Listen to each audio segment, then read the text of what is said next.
Wavesound Audiobooks presents The Devil Inside by D.L. Hicks, narrated by Rick Herbert. Chapter 1. A Sunday Morning, 1987. It's the smell of incense that always takes me back. That smoky, burnt odor in my nostrils every Sunday morning sent my body into overdrive. The priest carried the large silver canister on a chain, swinging it back and forth, grey fumes floating out in a thin haze around us. Sweat popped on my skin, small beads appearing on my top lip, my forehead, the palms of my hands. Struggling to hold onto the candle, I walked down the central aisle.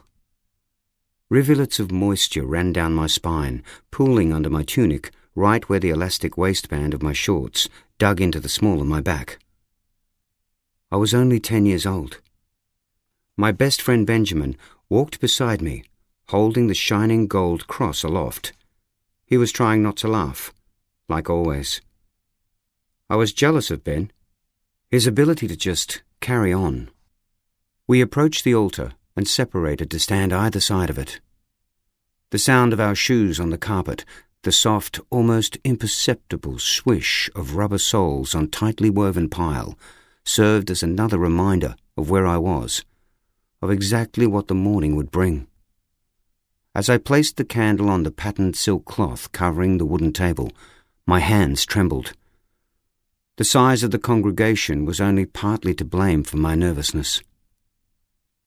As I took my place by the raised platform on one of the seats provided for us, I looked out at the sea of people, my eyes wandering through the crowd, searching.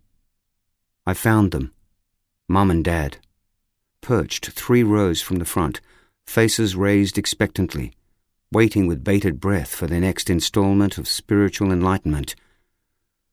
Dad caught me glancing their way and winked, a smile breaking across his weathered face, pride in his eyes. I smiled back, knowing that was what he wanted. Inside, though, my guts churned like a cement mixer. Welcome, my friends, God's chosen ones, to another day where we give thanks to the Lord our Saviour by coming together in this way to celebrate his life and all that he sacrificed in our honour. Father's voice boomed out, the amplification from the microphone hardly necessary. As someone who had been on the end of one of his tirades, I could attest this was always the case. He was a large man, slightly hunched, with a voice that seemed to well up from the ground itself. He wasn't as old as some of the priests I'd seen around, but he wasn't as young as our second priest either. Somewhere in the middle. He was the boss, though.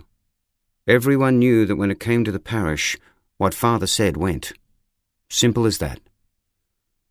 We gather here today to offer thanks for what he has given us, to pray that we may live up to the expectations he has set for us, and to attempt to gain meaning from the struggles and battles we come up against in this world each and every day. Issues of family, of relationships, of work, and, of course, of religion. As Father's voice droned on, Ben's hand reached out across the small gap between our seats.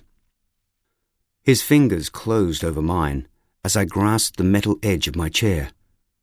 I was sure he'd feel my heart thumping in my hands like I'd sometimes seen on the cartoons when Daffy Duck smashed his thumb with a hammer.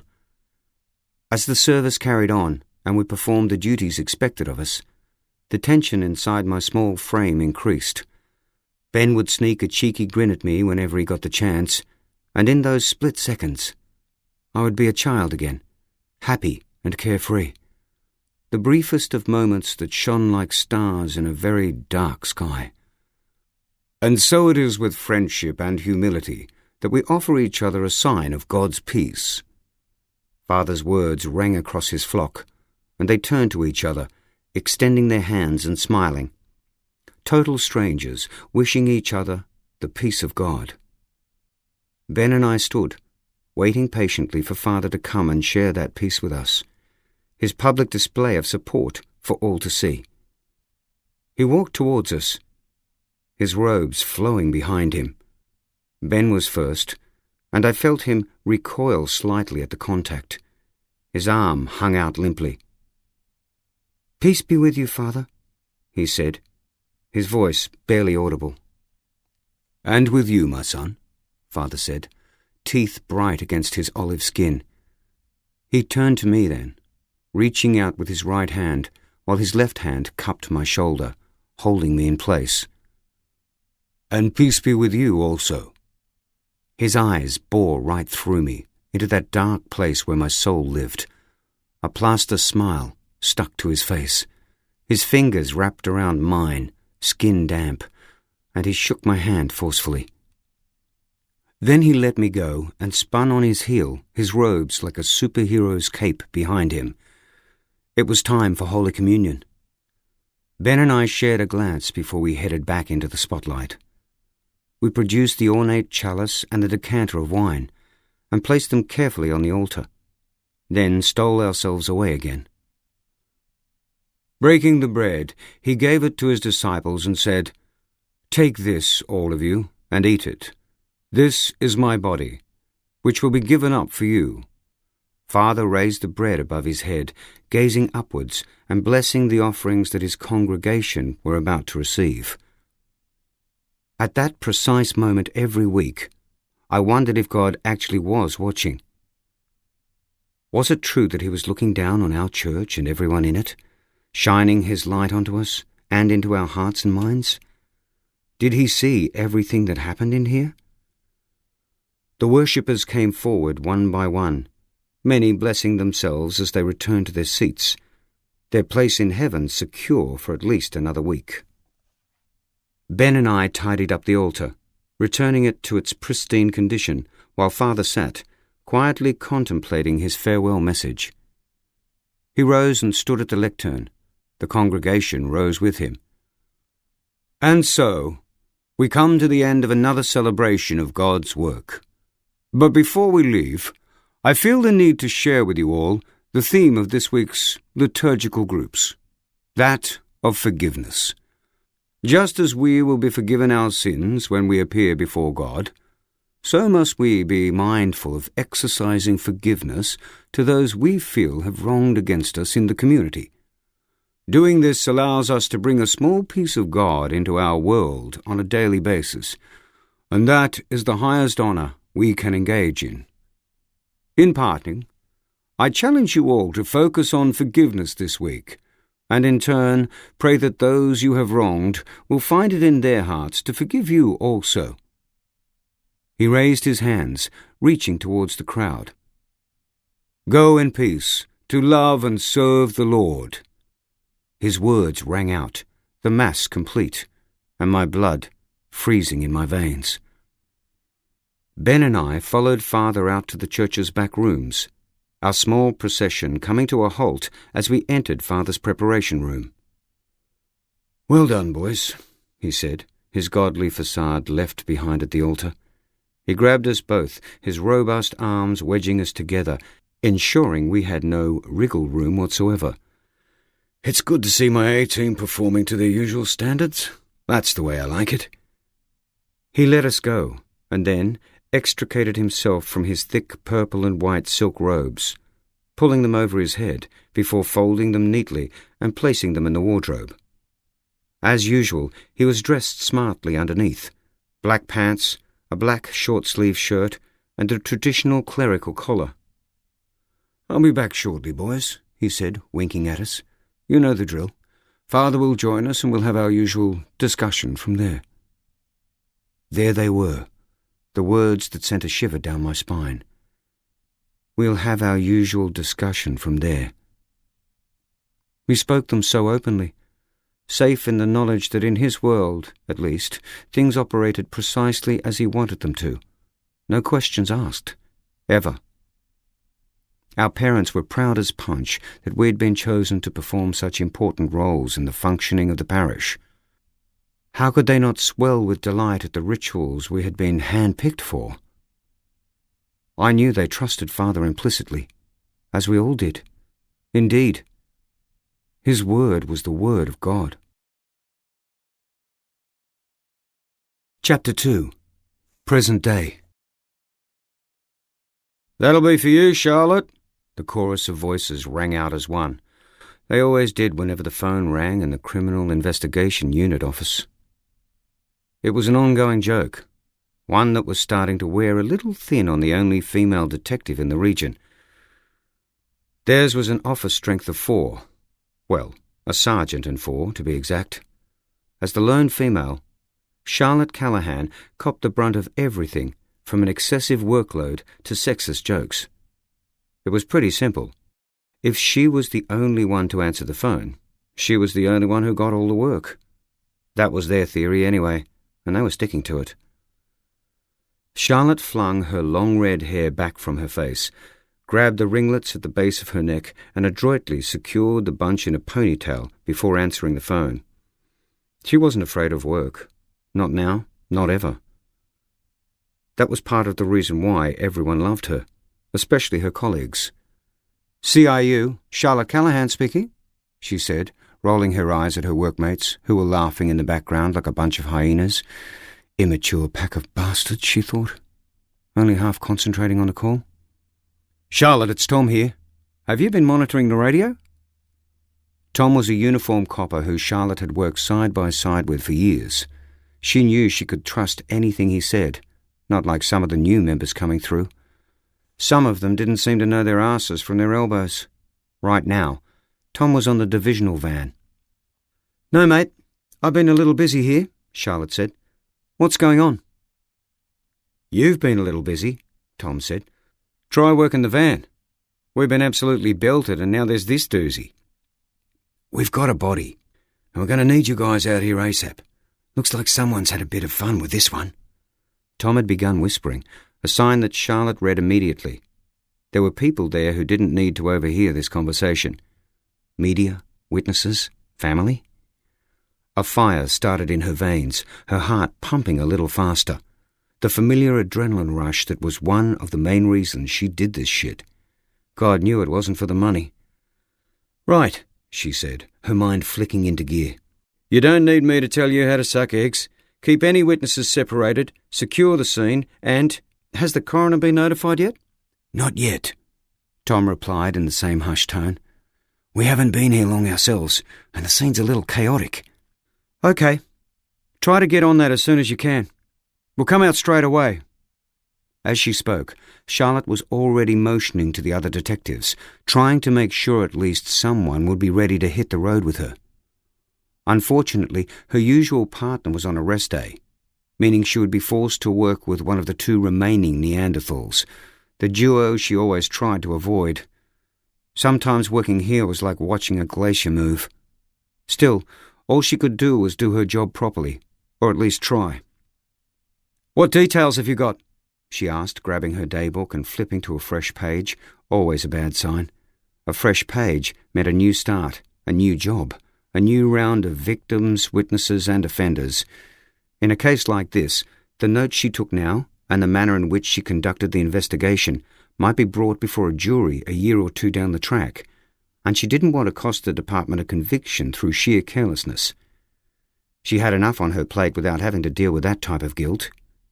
She scribbled away as Tom spoke, taking down as much information as she could. Experience had taught her that it was far better to get the details right the first time than to try to revisit them later on to cover up initial poor work. "You know that girl who went missing yesterday?" Tom said, his voice scratchy in her ear. "The one Robbo took the reports for. Christy Dalgleish?" Charlotte nodded, the phone banging against her ear before she realised Tom couldn't see her. Idiot. She didn't know where her head was at lately. "Yeah, I heard a little bit about it," she answered, chewing on her pen. She'd glanced at the reports earlier that morning, during their daily readout, but not thought much of it. People went missing fairly regularly, even in a small town like Gull Bay. Usually the reason was nothing more sinister than a drained mobile phone battery. "Is that the one who never made it home from the gym?" "Yeah, that's the one," Tom said. "It's her we've got here. Her handbag's been left with her ID still in it. She's in a bad way, Charles. We covered her up, but not before she was seen by quite a few people, all of whom are still here and in shock. No leads at all on an offender. We're not even sure how long she's been here, to tell you the truth. It's a little out of the way, so she could have been here nearly 24 hours, and no one's noticed until now." Tom continued with as much detail as he could, and Charlotte felt her heart sink as she wrote, "A family out there would soon be receiving the most devastating news imaginable. Their daughter was never coming home." She jotted down the time the van had arrived, when they'd been notified of the job, who had found the body, the list of puzzle pieces ticked off one by one. She'd been doing this long enough that the questions sprang off her tongue without her thinking. For a fleeting second, she pondered how sad it was that she'd been involved in so much of other people's misery that dealing with it was now habitual. They never taught her how to deal with that realization at the academy almost 30 years ago. "I take it her family doesn't know yet?" she asked, dreading the answer. "No, as I said, we haven't been here long, and to be honest, that's been the least of our worries," Tom said. "Besides, we thought we'd leave that up to you. That's what you get paid the big bucks for, isn't it?" Charlotte barked out a laugh. Normally black humour was right up her alley, but not today. After getting all the answers she needed from Tom, she put down her pen. "Righto, mate. We'll get our shit together and head out. I'll give the homicide squad a ring too. Give them a bit of a heads up on what we've got. See you shortly." She hung up the phone and glanced back over the page of scribbled notes she'd taken without even getting to the scene yet. Her right hand ached dully, something that never seemed to ease. She took a deep breath, a physical preparation for what was to come. It was going to be another one of those days. The potholed bitumen road curved through the parkland. Morning mist still rising up through the shrubbery as Charlotte drove. Her partner, Wally, thrust upon her more because of availability than choice, chewed gum loudly in the seat beside her, each smack of his lips setting her teeth on edge. The road finished in a small car park adjacent to a number of brightly coloured beach boxes dotted along the foreshore. Charlotte pulled up alongside the angled divisional van. Its strobe lights weren't operating, which was a good thing. The lights drew people in like junkies to an injecting room, and that was the last thing they needed right now. After shifting her vehicle into park, she reached into the glove box, eased out a pair of bright blue latex gloves, and snapped them on. These days it seemed like she spent more time with the stupid things on than not. Stepping out of the car, she wrapped her thick black overcoat around her body and wedged a red folder under her arm. The cold of the dawn was still in the air, a crispness punctuated by the lingering saltiness that came with being by the sea. In any other circumstances, it would have been a beautiful, if a little fresh, morning. As she strode across the car park towards the sound of the sea, the ground beneath her feet altered from harsh bitumen to soft grass before she found herself struggling slightly through sand. The beach was no friend to her black low-cut boots. Even so, she still managed to leave Wally behind, not for the first time, and surely not for the last. She'd passed 3 or 4 beach boxes when she was startled by a uniformed officer emerging from between the next two. Blue and white checkered crime scene tape in hand, he began cordoning off the scene to anyone who might happen to wander through. He nodded at Charlotte as she passed, a sign of respect, but also, Charlotte suspected, of resignation of what she was about to see. "Morning," he mumbled. "It's just down a little further. Tom's waiting for you." She left him wrapping the tape haphazardly around the pole of a nearby rubbish bin, again and again and again, like a nurse covering up a snakebite. Stress did funny things to people. Glancing back at the car park, Charlotte caught a glimpse of a familiar figure, notebook already poised. Dressed in a red skirt and white blouse, her dark hair cut in a sharp bob that framed her face. Caitlin McBride was the local crime reporter. Charlotte had always found Caitlin a bit quirky, but, like all good reporters, she seemed to stumble across what was happening and where, as if by crystal ball. Caitlin had a unique style when it came to gathering information. She watched rather than asked, observed often without even questioning. Yet somehow, Her articles would appear the following day, chock full of all the pertinent facts, just like magic. It drove Charlotte crazy, and as she nodded respectfully to Caitlin from a distance, she couldn't help but curse under her breath. By the time Charlotte arrived at the area where the body had been found, the sun was poking through the high, thin clouds, a preview of what the rest of the day entailed. Heat caressed the back of her neck, and she knew they were in for another hot one. They would have to deal with this scene quickly before the rising temperature, not to mention the local sticky beaks took a toll.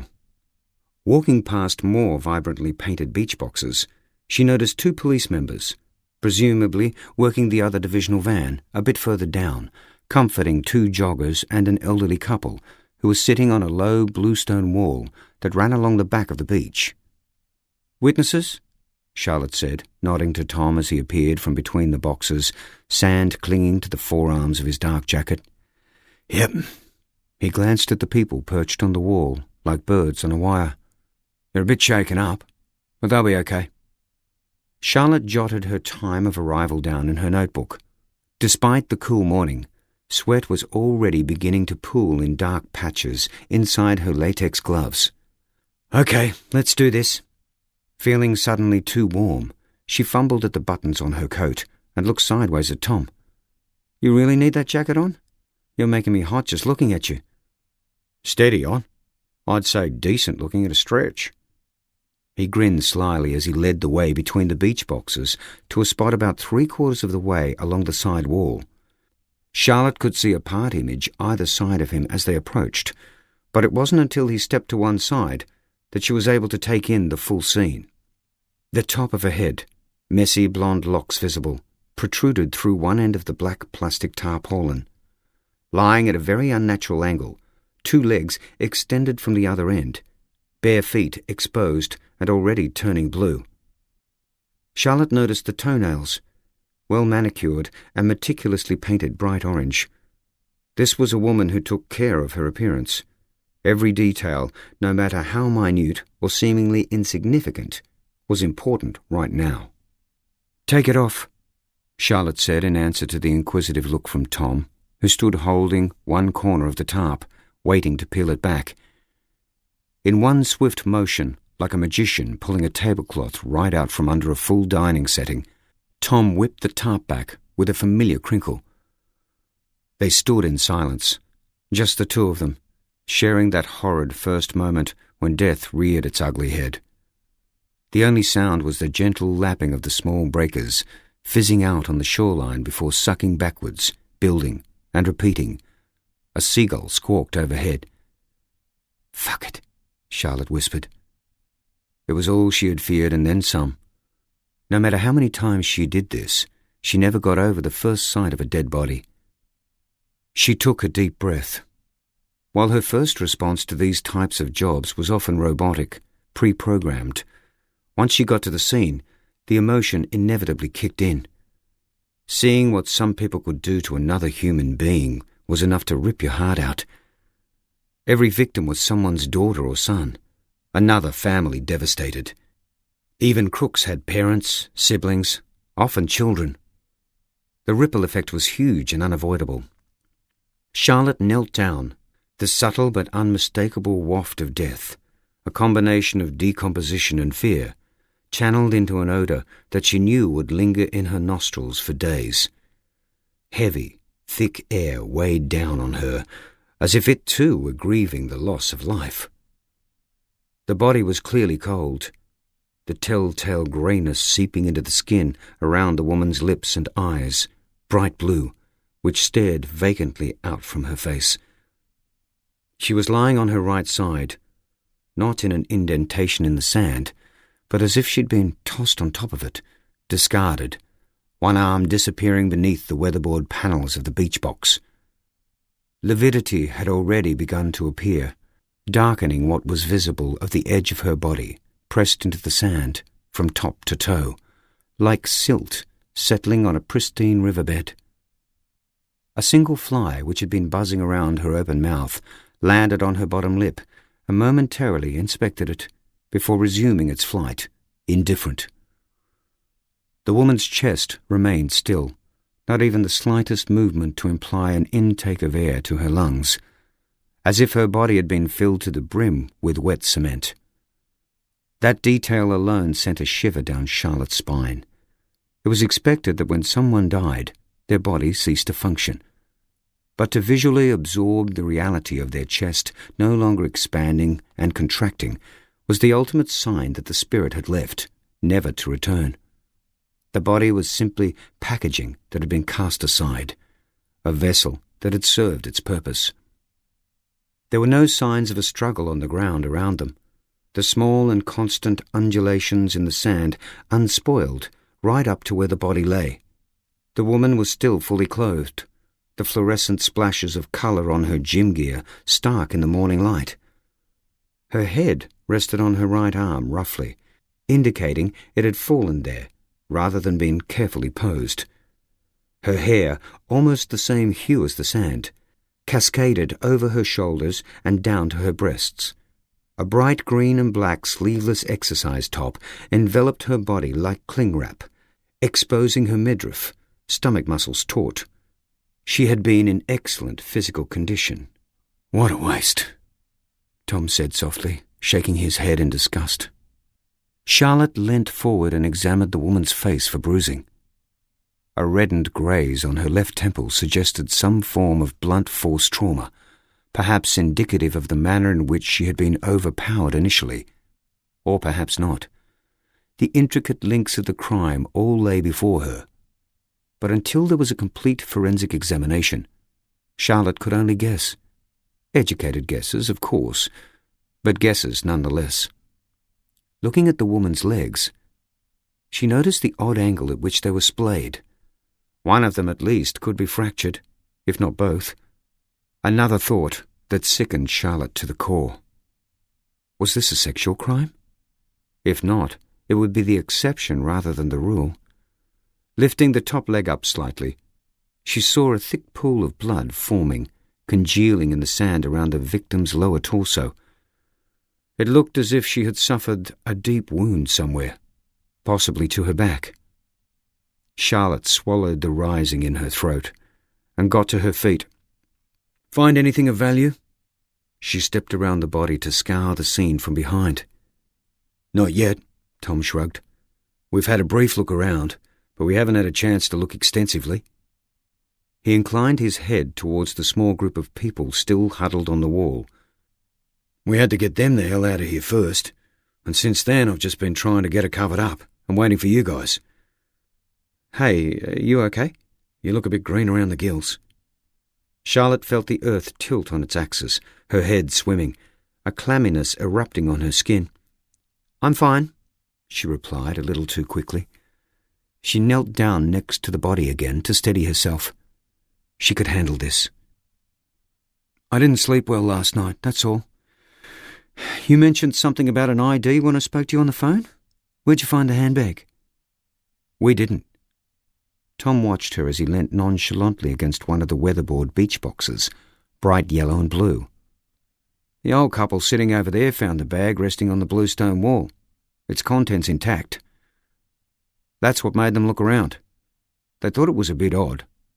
Had a bit of a squiz, and then came across this. Poor buggers." As Tom spoke, Charlotte squinted under the other beach box. From where she knelt, she could see beneath the wooden baseboard. She took hold of the woman's right wrist and slid it out from where it had been lying in the cool shadows. As the hand emerged into the daylight, Charlotte gasped. Between the woman's long, slender fingers, curled inward towards her palm, a rectangular piece of folded paper had been lodged. Laying the hand back on the sand, Charlotte grabbed her mobile phone out of her coat pocket. She took a snap of the paper in situ before gingerly removing it. She glanced up at Tom, knowing this could be a pivotal moment in the investigation. Their eyes met, a brief nod shared. Charlotte unfolded the white paper, latex-covered fingers slipping slightly. Outspread, it formed a larger rectangle. A colourful sketch of a handful of pink flowers was printed at one end. At the other, words that Charlotte immediately recognized as a piece of scripture. Revelation 2:10. Do not fear what you are about to suffer. Behold, the devil is about to throw some of you into prison, that you may be tested, and for 10 days you will have tribulation. Be faithful unto death, and I will give you the crown of life. In the bottom right corner, something had been scrawled in black pen. Number 1. And, just like that, the first clue had arrived. Chapter 3. Father Joseph Callahan was used to being disturbed at all times of the day or night. Parishioners rarely gave a thought to him at the precise moment they were in trouble. And that was fair enough. He'd signed up for the job after all. So when the rectory phone rang, interrupting his morning chai latte and newspaper, it didn't really faze him. He answered on the third ring. "Hey Joe, it's me." He recognized his sister's voice instantly, and judging by her tone, she wasn't just calling for a catch-up. "Good morning to you too, Detective Callahan," he said facetiously. "How may I be of service to the best crime fighter in town? Surely no one's doing anything silly on such a lovely day as this." Charlotte laughed. "If anything, warm weather brings the crazies out. But that's actually why I called. There's something I need to run by you, and it's kinda important." She sounded anxious. "Have you been listening to the radio?" "Not today, no." He folded up his paper and placed it on the table next to his recliner. "Should I have been?" "No, it doesn't matter. I'm down on the foreshore at the moment, and we've got a body. It's a nasty one, Joe. Looks premeditated. This is going to attract media attention, so we need to get going fast. That's why I'm ringing." "I was here all night, I promise," Joseph muttered. "Darcy can verify that." "I'm not interested in what you or your dog were doing last night, you idiot," Charlotte said, patience draining from her voice. "I just need to pick your brain for a second, if you can be serious for that long." Joseph knew he should pull his head in. When Charlotte was on a case, nothing could tear her focus away, especially not her goofy half-brother. He may be in his late 50s, but as Charlotte often pointed out, at times he acted like a school kid, and a class clown at that. It was a generic trait he must have got from his father. Charlotte, on the other hand, tried to avoid the spotlight at all costs, something she had inherited from their mother. "Sorry," he said, rebuked. "Go ahead. I'll help if I can." "Right. You need to keep this under your hat, okay?" "Come on, I'm a priest," Joseph said. "I'm built to keep secrets. You should know that." "Good point," she said. "The body we have is a young woman. She disappeared yesterday on her way home from the gym. Her name's Christy Dalglish, reported missing by her parents. It wasn't taken too seriously at the time. Internet romance, night out with the girls, sleeping it off at a friend's house, whatever. But now she's turned up dead, and the heat's going to be right on us. The reason I called you is we found something at the scene, and it has religious connotations." Joseph sat up straighter. The Dalglish family was semi-regular attendees at his church. But aside from that, he loved a good mystery, real or fiction. Although he treasured being a priest, and was positive it was his calling, he'd always been a little envious of Charlotte's detective status. "Tell me more," he said, trying to keep his curiosity from tightening his voice. "There was a piece of paper folded up in the girl's hand. It had some words written on it that, well, quite frankly, that you'll know more about than I ever will." Joseph smiled. It was difficult to get a compliment out of his sister, even a veiled one. She read the whole excerpt out to him. But it was unnecessary. From the moment she uttered the first sentence, he'd known what was coming. "Don't tell me," he grabbed at his jaw, rubbing the skin roughly. "It's got a small picture of pink flowers at one end?" He could tell she was gobsmacked from the silence on the other end. Then, "How the fuck did you know that?" He grimaced. He was old-fashioned in many ways, and he knew she loved shocking him. Thought she got a kick out of it, actually, though she'd never admit it. "Because I've got one sitting right in front of me." While she'd been reading, he'd walked across to his desk, slid open the top drawer, and taken out his own copy of the note that had been left with the body. "You've got what?" Charlotte said. "How the hell?"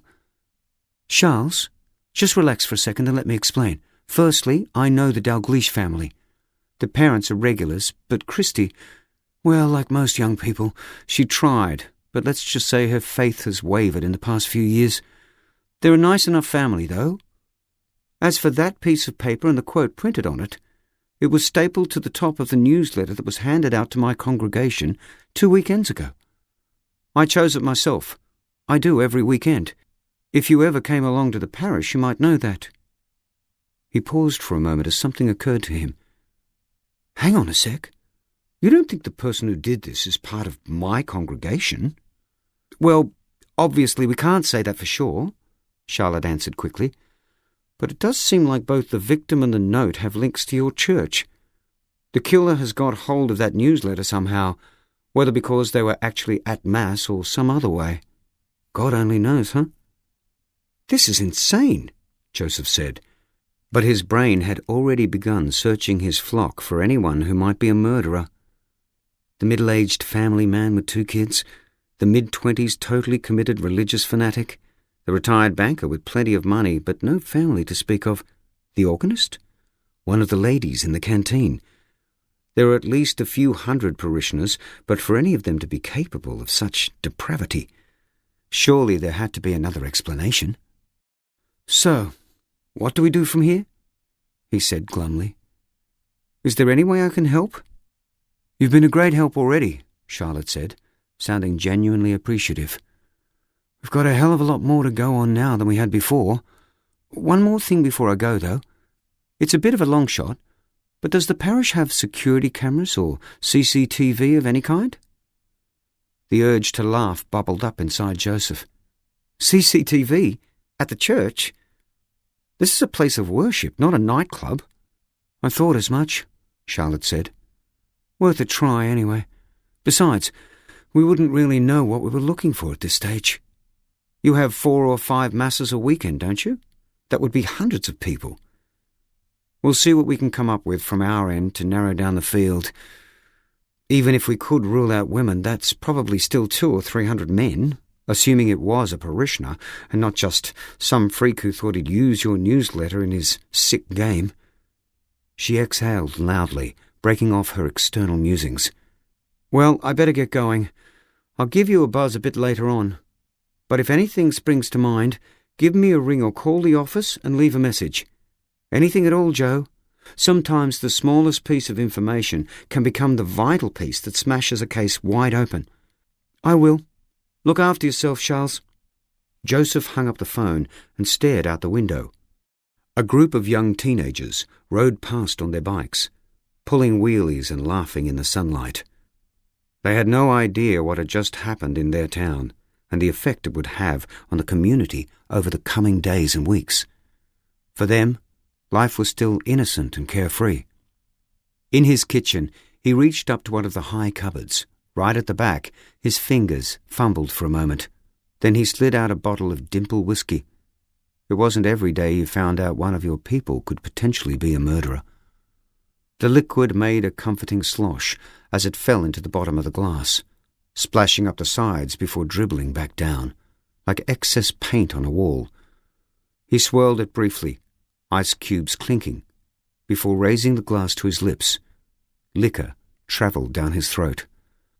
"That warms the cockles of your heart," he muttered to himself, quoting his father.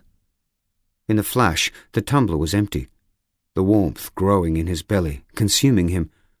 He slipped the bottle back into its hiding place to avoid any awkwardness with his housekeeper, then returned to his seat, unfolded his paper and continued where he had left off. As Charlotte said, there was little else he could do at this point except wait, which, fortunately, was something he was surprisingly good at. Chapter 4.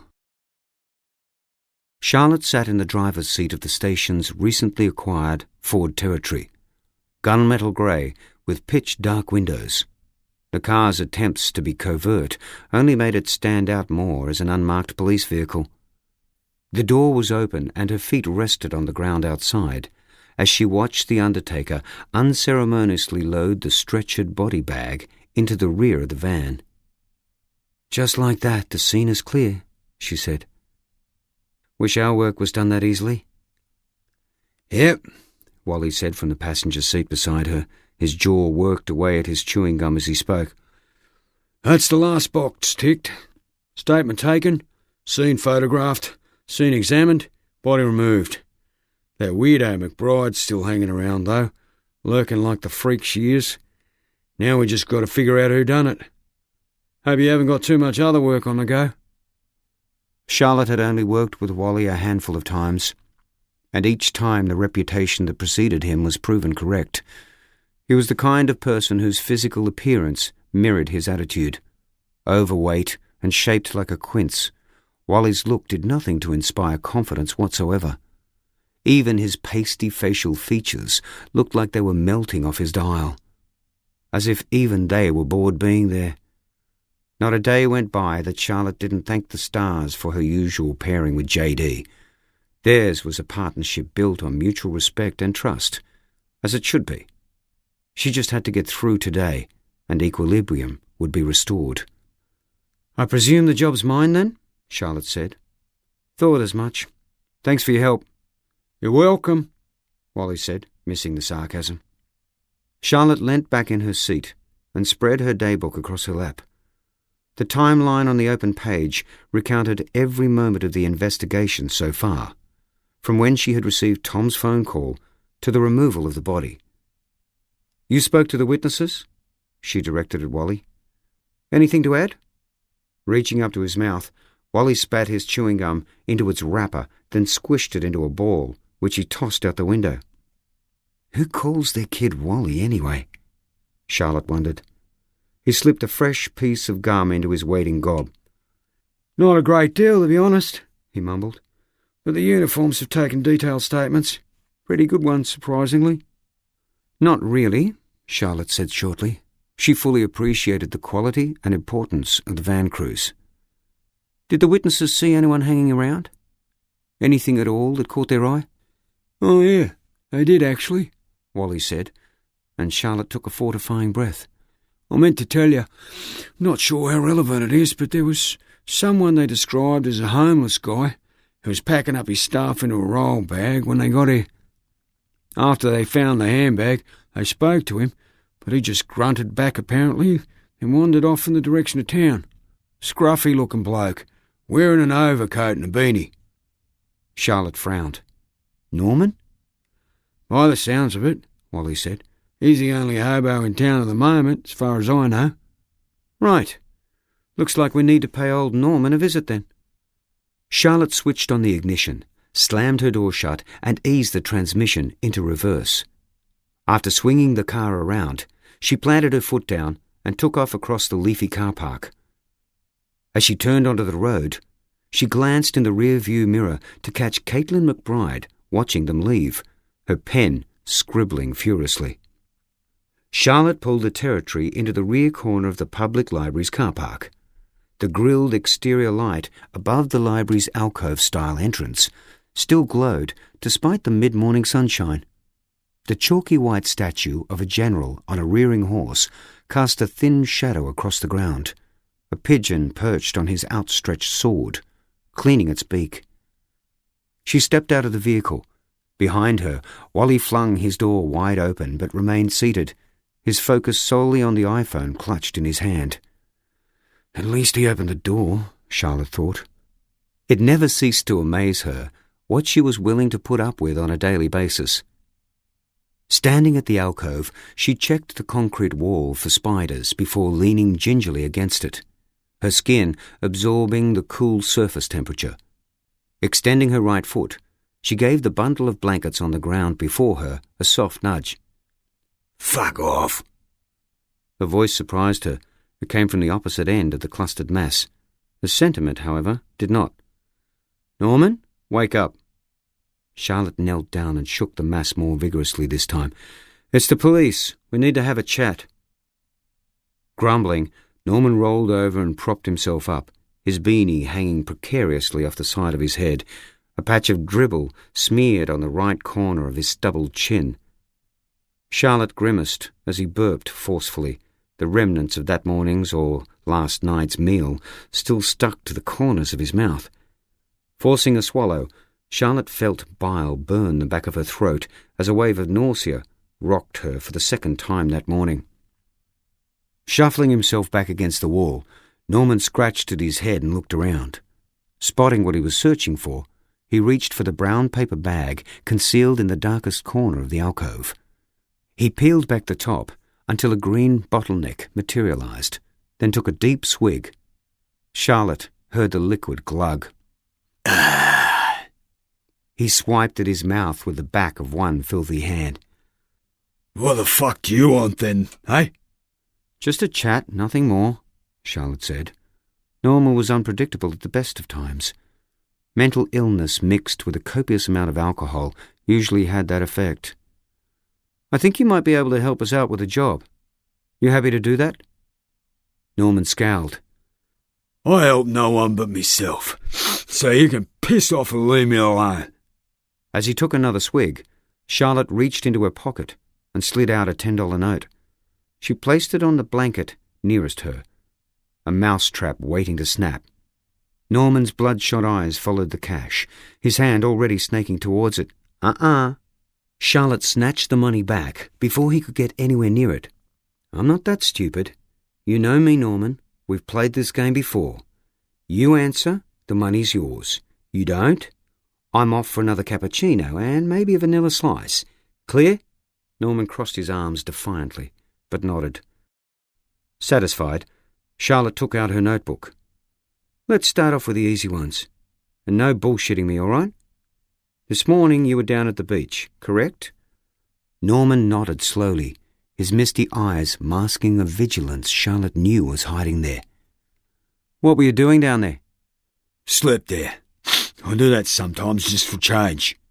And you bumped into an elderly couple out for an early walk, is that right? Yep. Big deal. Maybe, maybe not. They spoke to you about a handbag they'd found sitting on the wall? Remember that? Yep. What can you tell me about that bag? Nothing. Nothing? Really? Yep. Did you touch that bag? No. Not at all? Are you sure? I didn't touch it. Why would I? Who cares anyway? Norman started fidgeting as Charlotte fired questions at him. He picked at the blackened cuticles on his right index finger, his bottle still parked upright between his legs. I care. Charlotte cleared her throat. And you might too. You see, we're getting that handbag and its contents printed.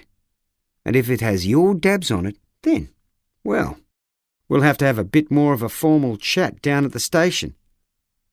Over theft? Norman yelled, his mood escalating rapidly. You're fucking kidding me. I didn't take it, all right? I found it. Here, have it. It's bloody useless anyway. Charlotte drew back as Norman reached under his blankets, scrambling for something. Hand on her holster, she felt the cold steel of her firearm, taking comfort in the fact that it was there, and she was not afraid to use it. Keeping her eyes trained on Norman, she straightened up to create some distance between them. There, it's yours. Norman tossed an old-school Nokia mobile phone in Charlotte's direction. It clattered across the bare concrete before coming to a stop at her feet. She bent down and picked it up. Give it back to the blonde bitch, Norman said. Keep your fucking $10. Charlotte stared down at the prone figure before her. That bitch, as you call her, is dead, Norman. Murdered. And before I go, how about you answer one more question? How did you know she was blonde? Chapter 5. The act of killing wasn't that difficult. Sure, the decision to go down this path was one he hadn't taken lightly, but the act itself had been surprisingly simple once the decision was made. The afternoon after the body had been found, the buzz on the street was unavoidable.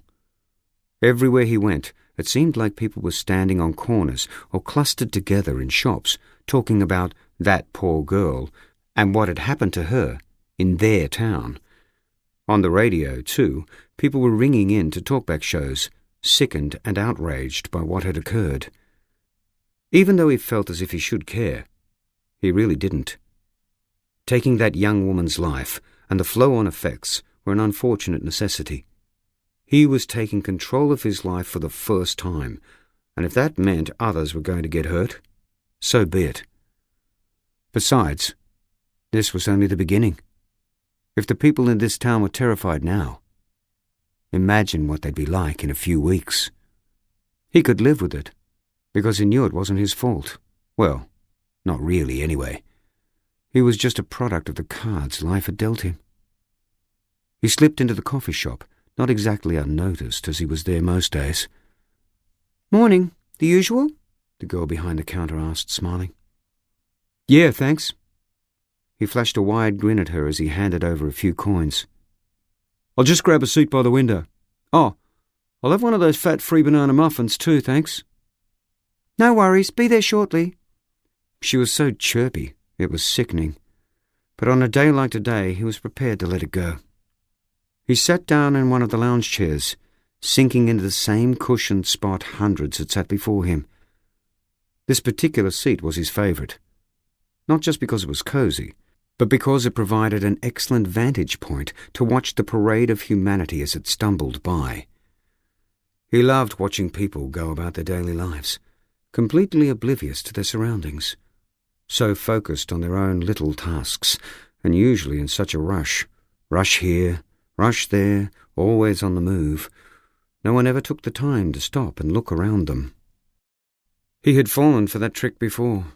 Now, though, he took the time to appreciate things.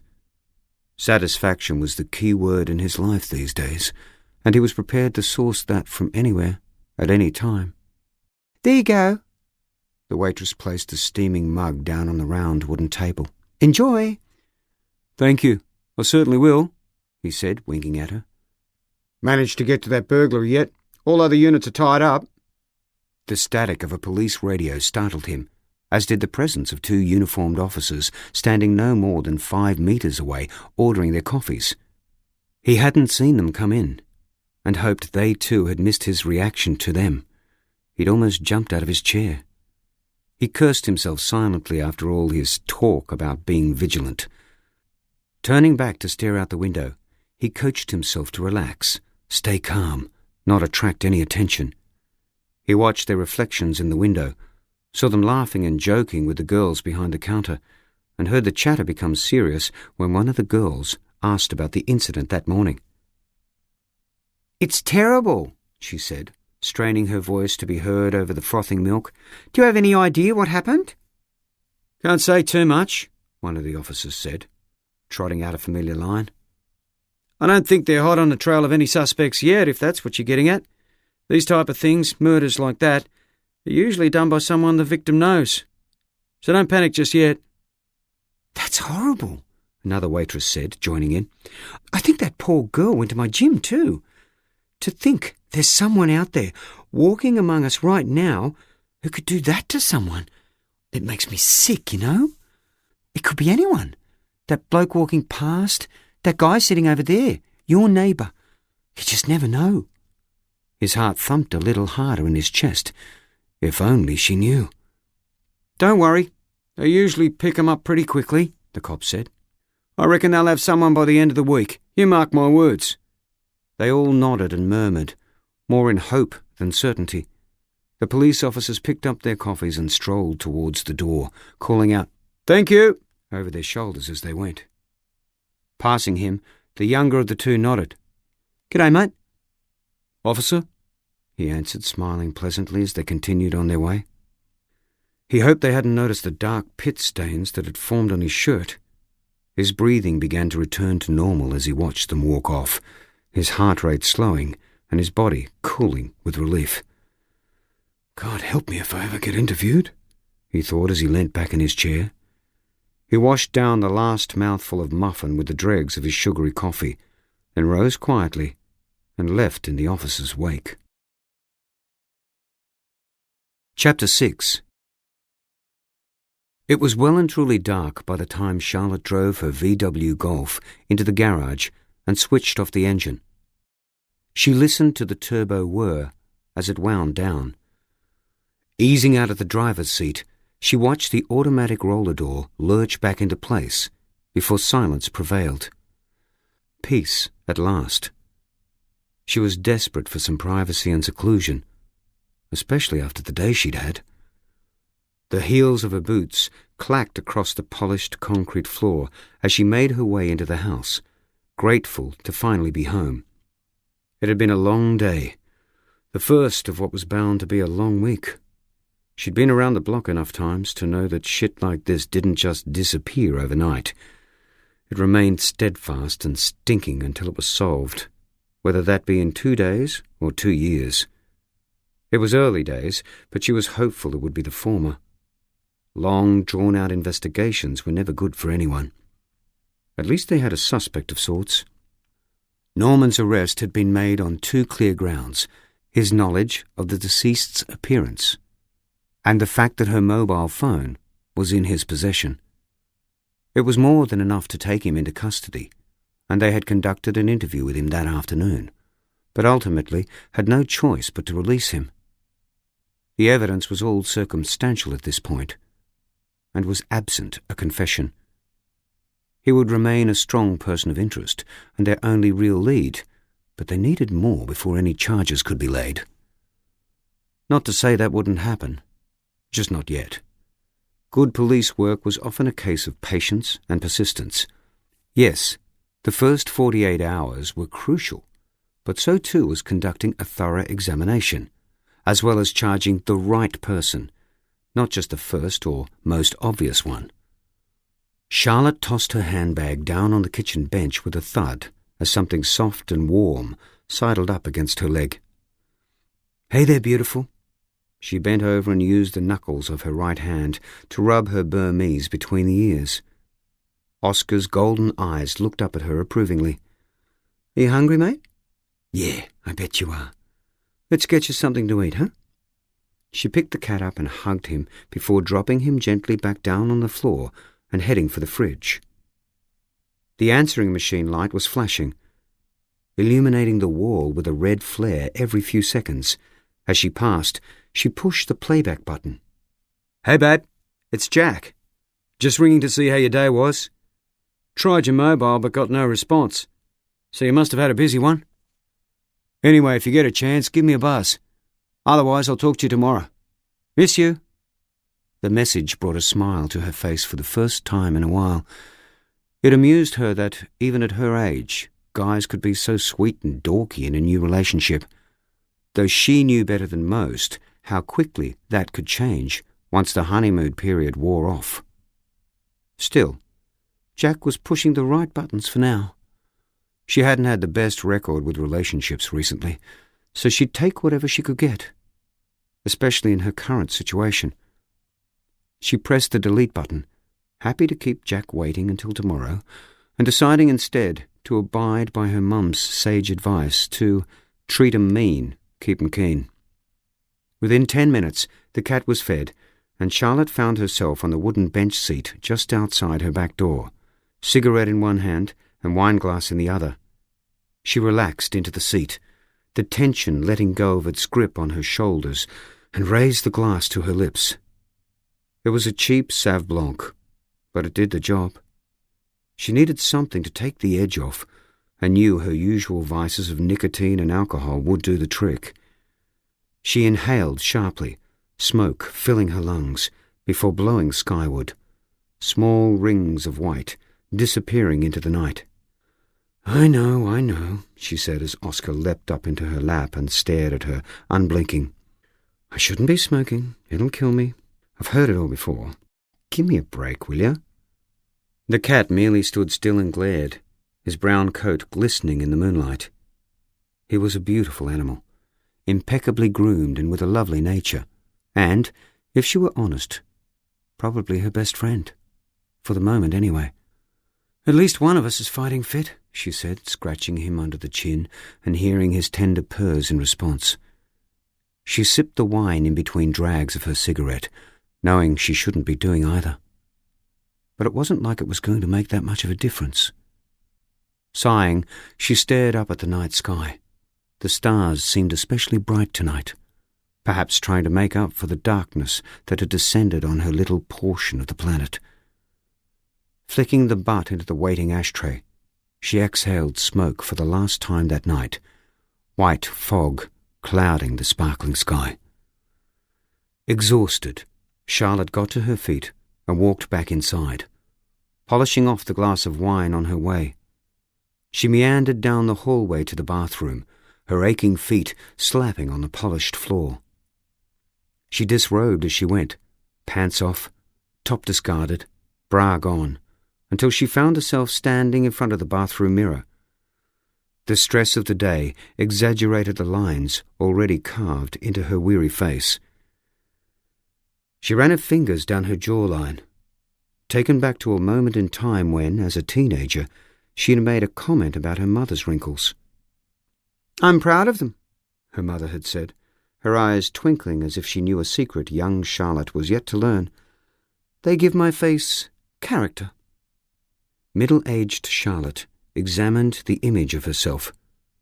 She wasn't an old woman by any stretch, yet there were days she felt like she was, especially when she had to cope with personal problems as well as the horrendous stuff work dished up. It didn't help that no one in the office knew, but that was her choice. Her eyes said it all. In the deep pools of green, she could sense the desperation, the diminishing hope. Sliding out of her underwear, she remained in front of the mirror, completely naked, her arms crossed over her abdomen, self-consciously, as if someone were there, watching. But she was alone. Not even Oscar was around. Only then, only after she had shed every ounce of clothing that had adorned her body, did Charlotte reach up to her head. With both hands either side of her skull, she eased her hair off the back of her head in one smooth motion, revealing the bald skin beneath. The beautiful auburn ringlets tumbled out of her hands in bunches, all secured together by a flesh-coloured skullcap. Bare and exposed, she stood before the mirror in her complete and natural beauty. Bringing her eyes back up to her reflection, she watched a single tear run down her face. Although never overly vain, Charlotte had always felt like an attractive woman, particularly fond of her luscious hair, which she, and many others, believed to be her finest feature. She had been warned by the oncologist, but nothing had quite prepared her for the moment when her locks began to fall out, first in strands and then in clumps, plucked out by her trembling fingers like weeds from fresh soil. It was all she could do not to break down and crumble right then and there. The memory was burnt into her mind of standing in this exact spot, before this exact mirror, pulling out bunch after bunch of her beautiful red hair, watching it float to the floor like autumn leaves, until it lay in piles at her feet. She ran her hand across the top of her head, rubbing at the skin. It resisted, shifting slightly, before sliding back to its original position. She was used to it now, even though she would never admit it. There was a small part of her that quite liked it, in a bizarre way. "Time for your pills, old lady," she mumbled to herself, reaching into the cabinet drawer and pulling out the Ziploc bag containing her various medications. Painkillers, anti-nausea tablets, multivitamins. A plethora of oddly shaped tablets, each one helping to ease her through this process. She gulped down mouthfuls of water, slipping 2 or 3 tablets into her mouth through pursed lips, each time, until the small pile was gone. It was something she hated almost as much as the chemo itself. Some people hated needles, some heights, others spiders. But for Charlotte, the mere thought of swallowing pills made her skin crawl. Still, she had learnt to get them down somehow. It wasn't like she had a choice. Leaving the wig hanging on a towel rail, Charlotte made her way to bed. It wouldn't be long before the tablets kicked in, dulling her senses and sending her into a deep sleep she hoped she wouldn't stir from until morning. Then, when she woke, it would be time to do this all again. downing the morning tablets, reapplying the wig, constructing the same facade she had for the past 2 months. Her colleagues had enough on their plates without worrying about her, as did her family. Her half-brother Joe had to carry the burden of a parish full of problems, a mountain of misery that the confessional drew out from those who sought absolution. The last thing she wanted was to add to that. They all had their own lives to live, their own problems to deal with. Maybe they weren't as life-threatening as her battle, but she had to face this sickness on her own. Defeating this disease was something she would succeed or fail at by her own method, in her own way. Lying her head back on the pillow, Charlotte closed her eyes.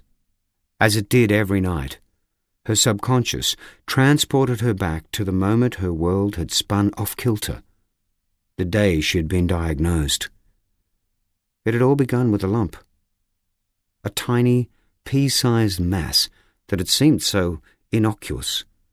Standing in the shower, soap slipping between her fingers, she had felt the minuscule bulge hidden in her breast again and again, each time trying harder to convince herself it had disappeared. Then the fear had crept in, building to a crescendo a week later as she sat in the doctor's office, alone, waiting for her results. "Charlotte Callahan?" The doctor's voice had reverberated around the room, competing with the sound of the advertisement for incontinence pads coming from the television perched high in the corner above her head. It was mind-blowing what irrelevant details still stuck in her mind. As the doctor had gestured for her to take a seat in his examination room, she'd smiled at him, hoping for an indication of what was to come. She considered herself an expert at reading non-verbal signals, but it didn't take a genius to decipher the doctor's averted eyes. The chill had rocketed down her spine like a mogul skier on a gold medal run. "How are you feeling?" he'd asked, shuffling papers around on his desk. "Bloody sorry for you," she'd thought, biting her tongue. "Nervous as hell," she'd said out loud. The clipped tone of her voice had been odd, even to her own ears. "Just tell me the results, please. I can't bear the bullshit." Unable to bring herself to see the discomfort in his eyes, she had looked down at her hands, clasped in her lap, as he revealed the depth of the challenge that lay before her. Her only reaction had been the smallest shudder that a passer-by might not have even noticed. She squeezed her eyes shut as pockets of the doctor's words broke through the fog of her mind. "Stage 2 breast cancer. Triple negative. Aggressive chemotherapy treatment. Significant chance of survival." She had cancer. She had fucking cancer. Lying in the dark as the memory washed over her, Charlotte scuffed at the crook of her left arm, pressing until she felt the dull pain of the bruise, the scab at the puncture site, a constant reminder. The days and weeks since that horrible day were a blur of nausea, needles, and nurses. But now was not the time to wallow in self-pity. She had a chance, which was more than a lot of people had in her situation. She was being treated. There were medicines coursing through her body at that very moment, designed to give her the greatest chance of survival. She was a fighter, and she wasn't about to give up without one hell of a brawl. For one family tonight, there was no such hope. Theirs had been snuffed out when some sick bastard had decided to take the life of their beautiful daughter. Charlotte shed another tear then, followed by a few more. Not for herself, but for that young woman who would never see the light of day again, and for the family who now wished that day had never dawned. Chapter 7. That same Sunday morning, 1987. Ben and I were whispering to each other, the only form of communication we had any faith in. Faith. Now that was a word Father used often, both during Mass and when he spoke to us alone. I thought it was a bit of a funny idea, believing in something so completely without any real proof. Not that I would ever let on to Father that I was thinking that way. He told us faith was the cornerstone of our relationship with God. To be honest, I wasn't even that sure I had a relationship with God. I had faith in Ben. He was my best friend, after all. But any kind of belief I may have had in anything else to do with the church was quickly fading.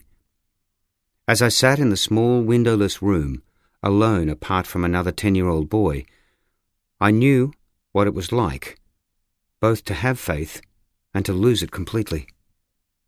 "I'm scared," Ben said, panic flashing in his eyes. I reached over and patted his hand, doing my best to reassure him, even though I felt exactly the same way. "He'll be okay," I said, lying through my teeth. It wasn't going to be okay. Not then. Not ever. But I could tell by his eyes that I had to lie, or he'd just about vomit on the spot. "But you heard what Father said. If we want our families to go to heaven and not rot and burn in hell, then we have to suffer like Jesus did. He suffered for us, and so we must suffer so that our families can escape the devil." It sounded stupid, even as Ben said it. But if Father insisted my parents would burn for all eternity unless I did what he asked of me, then I knew one thing. I would do exactly what he wanted, whenever he wanted it. Deep down, I knew it was wrong, but I also knew that sinners were punished, and if I disobeyed Father, then I would be a sinner. That was something I didn't ever want to be. The latch on the door clicked open. Father was back. Only this time he wasn't alone. The second priest was there, the younger one who always seemed to be hiding in the shadows. They stepped inside and closed the door behind them. In an instant, the room became stuffy, as if all the air had been sucked from it, leaving Ben and I struggling for breath. Father and the second priest sat opposite us, both in the same way, elbows propped up on either arm of the chair, fingers resting together in front of their chins in a perfect triangle. It was Father who spoke first. "What lessons did you learn from today's Mass, then, children?" His voice was a lot quieter now, a lot nicer too. I hesitated before answering, not wanting to say the wrong thing. "It was about forgiveness." "Correct. And what is forgiveness?" He stared at me, those eyes boring a hole through to the back of my head. It's about understanding that people make mistakes, and when they say sorry, accepting that, and then forgetting about what happened in the first place." Father chuckled, his laughter bouncing off the walls. The other priest just smiled. For a second, it seemed like he was almost as uncomfortable as I was. This ends CD 1.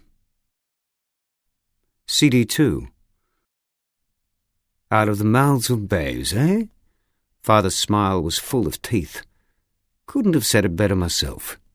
Jesus was treated horribly for the last part of his life, beaten and spat at by those who wanted him dead, and in the end, they crucified him. But still he found it in his heart to forgive them, even those responsible for his death. Compared to that, anything you or I have to forgive people for seems pretty ordinary, don't you think? I nodded, seeing Ben do the same out of the corner of my eye.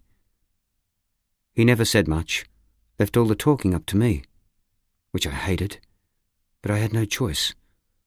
"So," Father continued. As he spoke, he reached behind him into the cupboard and pulled out a glass decanter. Liquid sloshed around in the decanter, like when Mum let me play with my toys in the bath. "You boys have been very good today, and it's time you were rewarded for your exemplary behaviour." I didn't really know what exemplary meant, but I could tell from Father's face that it wasn't a bad thing. Whenever he got angry, his whole face went red like a tomato, and I swear I saw smoke coming out his nostrils once. Sliding back the top of the small table next to his chair, Father selected 4 glasses from within, one for each of us. They were proper grown-ups glasses, short and round and thick on the bottom. not like the ones I normally drank from at home. Without pausing, he poured the liquid into the glasses, only about a third of the way. Then he reached into his pocket before rubbing his hand above 2 of the glasses. He passed them around, giving one to the other priest first, then one to Ben, and the last one to me. "Ah, now, this is the life," Father said, raising his glass high. "Cheers, everyone." Ben and I raised our glasses like we thought we were meant to, clinking them with the other 2 before taking a tiny sip. The liquid burned my throat, almost making me cough, and I could tell by Ben's watering eyes that he felt the same. I never could get used to that drink. It made my face screw up, like one of those apple cores we made into wrinkly old women at school. Father drank nearly all of his in one gulp. The other priest was much the same, although he didn't seem as keen on it. He still had some left in his glass like us. Father poured himself some more straight away. "Now, remember, this is our little secret," he said, winking at Ben and me. "Everyone has secrets with their priest, don't they? Even your mum and dad have secrets, they tell me, and nobody else, because that's what priests are for. If you tell them, it breaks the confidentiality agreement priests have, and that can get everyone in trouble, especially the people you tell." Father kept on talking, but as time passed his words became fuzzy. Something strange was happening with my eyes too. It was as if I was looking through one of those holes in someone's front door and everything was all topsy-turvy. Just as my vision started to darken, I glanced at Ben and saw his head flop down on the arm of his chair. His eyes closed. That was the last thing I remembered. Chapter 8. Charlotte rose early, more out of habit than need. 20 years of shift work had done that to her internal body clock. She slid from the bed and drew back the heavy curtains, letting in the morning sunlight. It was dazzling, causing her to flinch and recoil, a vampire exposed to a little more than she could handle. Oscar sidled up to her leg, purring and running his sandpaper tongue up the curve of her calf, tickling her. She reached down and scruffed his neck. "Morning, my friend," she said, her voice hoarse. "It's time to get moving." A quick coffee and a fluffy croissant later, Charlotte was slipping out of her pajamas and into shorts and a V-neck tee, her bright green Nikes adding a touch of flair. Grabbing her sunglasses, she paused at the dining table, face knotted in concentration. "Gotcha!" she exclaimed so loudly that Oscar ran for cover behind the couch. Charlotte leant over the table, selected the final edge piece of the jigsaw she was working on, and slotted it into place. Not renowned for her ability to relax, she was definitely not one to engage in pointless pursuits. But her oncologist had suggested jigsaw puzzles as a way to spend her time while recuperating from her treatment. Not only would they force her to relax, he had said, but they would also keep her mind active and functioning. Whatever. The funny thing was, it had worked. Like a hopeless junkie, she was addicted to the things, halting every time she passed the table to sift through the pieces, refusing to move on until she had slotted another one into place. There was something fulfilling about whittling down the messy pile of pieces and transforming them into a complete image. Putting in that last piece was uplifting in ways she couldn't truly explain. Perhaps it was just like work, only safer. "And boom!" Charlotte yelled, congratulating herself as she slotted in 5 consecutive pieces to create 2 distinctive yellow cabs side by side in the bottom right corner of the puzzle. The New York cityscape at night was a belter at 2,000 pieces. Tearing herself away, she opened the front door and welcomed the morning. Despite the glorious sunshine, dew was still thick on the ground. Charlotte's footprints exposing the grass with every step, forming a weaving trail behind her. She walked to the end of the street, the familiar houses of her neighborhood leaving her with a sense of security that she often relied on. Living alone, as a single female, and a cop at that, presented few fears, but at the same time she had witnessed enough of the dark side of life to avoid being blasé about her safety. When looked at with a broad stroke, the houses were all of a similar type: weatherboard cottages, pitched roofs, picket fences, most with a front garden, tended but not necessarily loved, the odd pet lazing on a front porch. It was only on closer inspection that variations emerged. The more neglected displayed the effects of the salt air through peeling paint, window corners were caked in dense spider webs, a picket or two smashed or missing, like a meth addict's teeth. Front lawns swung from either pristine and perfect, as if cut using a pair of scissors, to unkempt and wild, flagrantly abandoned. Still, it was a quiet area mostly, and one she was happy to live in. The people she lived among provided a happy medium between complete anonymity and enough curiosity that everyone would notice anything out of place. A microcosm of Gull Bay itself, the neighbourhood housed residents who were welcoming and without judgment. At least at first. After waiting for a large grain truck to pass, the only vehicle out and about at this hour, Charlotte crossed the main road that ran all the way into town and followed the dusty path through the short span of bushland that separated sand from suburbia. The dry smell of the eucalypts prickled her nose as she crushed the leaves beneath her feet. It was a track she took every second day and most often shaded, a small relief before the path exploded out onto the bare expanse of the beach, bright and glittering. As she emerged from the wind-blown shrubbery, the ocean sparkled at her like a sapphire, the gentle sound of the waves crashing into shore, welcoming her back. She stretched, taking in the vista, unable to suppress a smile. 20 or so seagulls stood together fanning their wings in the soft breeze. Only one agitator was spoiling the serenity, stretching his neck up and squawking at the others for no apparent reason. As she watched, grinning, Charlotte squatted down on her haunches, the image of the boisterous seagull taking her back to another day on this exact stretch of beach almost 5 weeks earlier, the day she first crossed paths with Jack. It had been a deceptively warm morning that gave no impression of the impending change. Charlotte had wandered down to the beach as usual for her return trip along the shoreline to Heroes Bluff. In the glare of the sunlight, she hadn't noticed him at first, the central figure in a group of 4 or 5 women. He was instructing and encouraging, clapping his hands to motivate those who weren't putting in the requisite effort. But once she did notice him, it was difficult to drag her eyes away. He was well-built, mature and muscular, but in a defined way, not so he looked like he could lift small buildings and eat an entire cow in one sitting. His sunglasses hid much of his face, but Charlotte could tell he had good bone structure, a strong, sharp jawline with just a hint of stubble. As she passed, he backpedaled out of the circle, still yelling advice, and bumped right into her. "Whoa, sorry," he said, regaining his balance as they rebounded off each other. He'd paused, as if catching a real glimpse of her for the first time. He seemed taken aback by what he saw. "You're good," Charlotte replied, a blush rising up her chest and throat. He laughed and bowed in appreciation of her unintended compliment.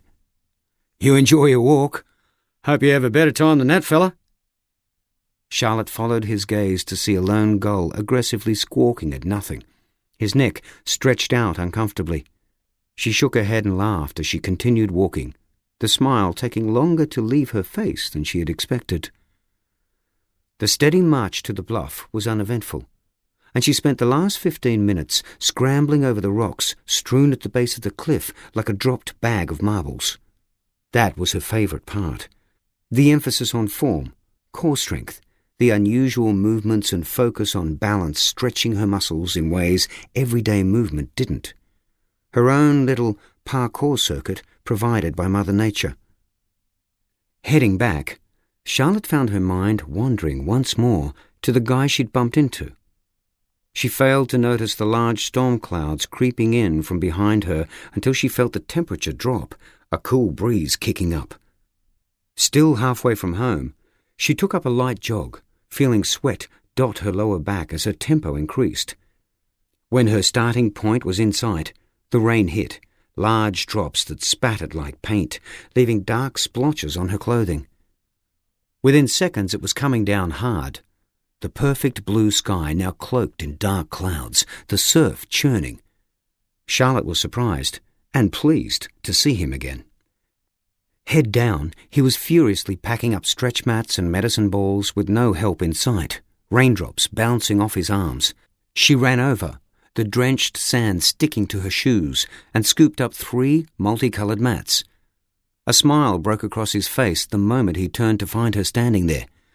"Well, angels do exist," he yelled over the din of the rain, his arms balancing the medicine balls as if they were balloons. "The white van over there. Run for it." They bolted for the car park. He flung open the rear of the van and they tossed in the sandy items, which landed among a host of other exercise equipment. Then he ran for the driver's side door and jumped in, leaving her standing there alone and drenched like a storm-tossed shipwreck. "Well, thank you too," Charlotte thought. But a split second later, the passenger door flew open and she heard a voice bellow, "Don't you stand there! Get in!" She paused, rain teeming off the visor of her cap. Didn't she preach stranger danger to schoolkids? Wasn't she about to do exactly what she spent her life telling others not to? A loud clap of thunder echoed overhead, rolling across the car park and out to sea. Charlotte scampered to the passenger side, jumped in and slammed the door, flopping back against the seat with relief. She was wringing wet. Her gear stuck to her body like a second skin. The rain was now pelting the windscreen, water cascading down the glass. Looking across at each other, they both burst out laughing. 2 drowned rats squeezed into the same drainpipe. "Came out of nowhere, didn't it?" he said, wiping moisture from his forehead. His sunglasses were now nestled in his bedraggled hair. "Hi there. I'm Jack." As he held out his hand in the tight confines of the van's interior, there was a sparkle in his eyes that Charlotte was inexplicably drawn to. "Charlotte," she said softly. "Nice to meet you." She swiped her hand on her clothes in a futile attempt to dry off her palm before shrugging and clasping his outstretched hand in hers. 10 minutes later, he was dropping her at her front door. Jack had leant across the front bucket seat as Charlotte thanked him. "So, this might seem a bit forward, but what the hell? It's not every day you find a beautiful woman in the front seat of your car. Any chance we could catch up for a coffee later?" Charlotte had smiled, taken aback, but glad she hadn't imagined the spark she'd sensed flickering between them, warming her skin and drying her clothes from the inside out. Grinning, she'd made him wait a moment longer than necessary for the answer he was after. Having started her treatment only weeks earlier, her chemo brain was still very real, and she almost didn't trust that she'd even heard him right. In her condition, combined with the fact she was absolutely drenched, she couldn't possibly be about to land herself a date. "Sure," she replied, feeling her cheeks redden. "I'll call you." "Not if I call you first," he said as they exchanged numbers. They had caught up that evening and had been together ever since. As she sat on the beach watching the seagulls, Charlotte reflected on the comfort and security Jack had provided her since that day. Relationships were something she didn't take lightly. She'd only had what she considered to be 3 true boyfriends in her time, the last of which, as a younger and more naive woman, she had foolishly married in what was perhaps the worst mistake of her otherwise regulation life. Mark hadn't been a bad guy, handsome, strong, committed, but in truth, he was too nice. Like many blossoming couples, when their lives became entwined, things had deteriorated from infatuation to disaster in what felt like the blink of an eye. In the 9 months they were husband and wife, her work had become too much for Mark to handle, the stories she brought home too raw, the danger too real. They had eventually parted ways. Amicably, she could say, with a strange element of pride, each acknowledging that they had been impulsive, leapt head first into the water without checking the depth. Charlotte pigeonholed the whole experience into a life lesson. A speed hump along the road she had no choice but to bounce over before continuing on, watching it disappear in the rear view. Since then, there'd been nobody significant in her life. Anyway, didn't they say you weren't a real copper until you were on your second marriage? Charlotte wasn't quite there yet, but with Jack's arrival that possibility had finally returned. And she had to admit, with burning cheeks, that he had quickly become her rock. Police work was tough and uncompromising, and for a woman in that environment, the pressure increased twofold, especially a woman who wanted her career to progress. Work had always been Charlotte's main priority, and life in general took a back seat to that. Despite that, there were still parts of her job that caused her anxiety: the shift work, the inherent sexism in her office, the horror of the crime she had to deal with, the grief of devastated families. Although these were issues only fellow police officers could truly understand, Jack provided her release in other ways. As an outsider to police work, he came at things from a different perspective, took her mind away from the all-consuming nature of her job with something so simple as a dad joke or a stupid face. Just knowing he would be there when she needed him, with a hug and a glass of wine, while still knowing when to give her space, meant more than he knew. In a town the size of Gull Bay, Charlotte wasn't cautious without cause. She had already been burnt by what she now referred to as the Tinder experience. One local after another wanting a cheap meal, a cold beer, and a meaningless shag. And maybe that appealed to the younger, millennial generation. But for her it had been nothing short of horrendous, and had very nearly destroyed any faith she had in finding a decent bloke. But her time with Jack couldn't have been more dissimilar. For now, though, she was keeping the relationship quiet until she was certain, happy for things to move slowly, especially in her current state. They hadn't had sex yet, and Jack seemed to understand that she wanted to wait. Somehow that made things even more special. That was the one area of her relationship that Charlotte worried about most. Despite everything Jack gave her, she still hadn't been able to bring herself to reveal her illness or the treatment that was terrorizing her body. She'd been creative in avoiding the subject, but she knew it wasn't right, that she wasn't being fair to him. She also knew the ice she was skating on was getting thinner by the day. She dropped to her knees on the silky white sand. She flicked at it, picked up a handful, feeling it slip through her fingers as the sun rose higher in the clear sky. Adjusting her sunglasses, she felt her wig shift slightly, and her heart caught. There were only a few other people scattered on the beach, but it was a small town, and you never knew who was watching. One moment of carelessness and her secret would be exposed. The gossip would spread like wildfire. The gulls took off, the flock elevating away from the ground, effortlessly avoiding a dog's futile attempt at a chase. They scattered down the shoreline, soon disappearing into the hazy distance, sea foam sparkling in the light where they'd vanished. There were times Charlotte could barely repress the desire to sprout her own wings and join them. Rising to continue her journey, she brushed the sand off her legs and headed in the direction of the bluff as the breakers kept time alongside her. Chapter 9. 3 days had passed, and he was acutely aware that the next step needed to be taken. But this one would be different. This one would be special. After this, he would start the ball rolling in a different direction, one that would make all this worthwhile, one that would finally help extinguish the flames that seared inside him, trapped under skin that bubbled and fizzed. But there was plenty to be done before then.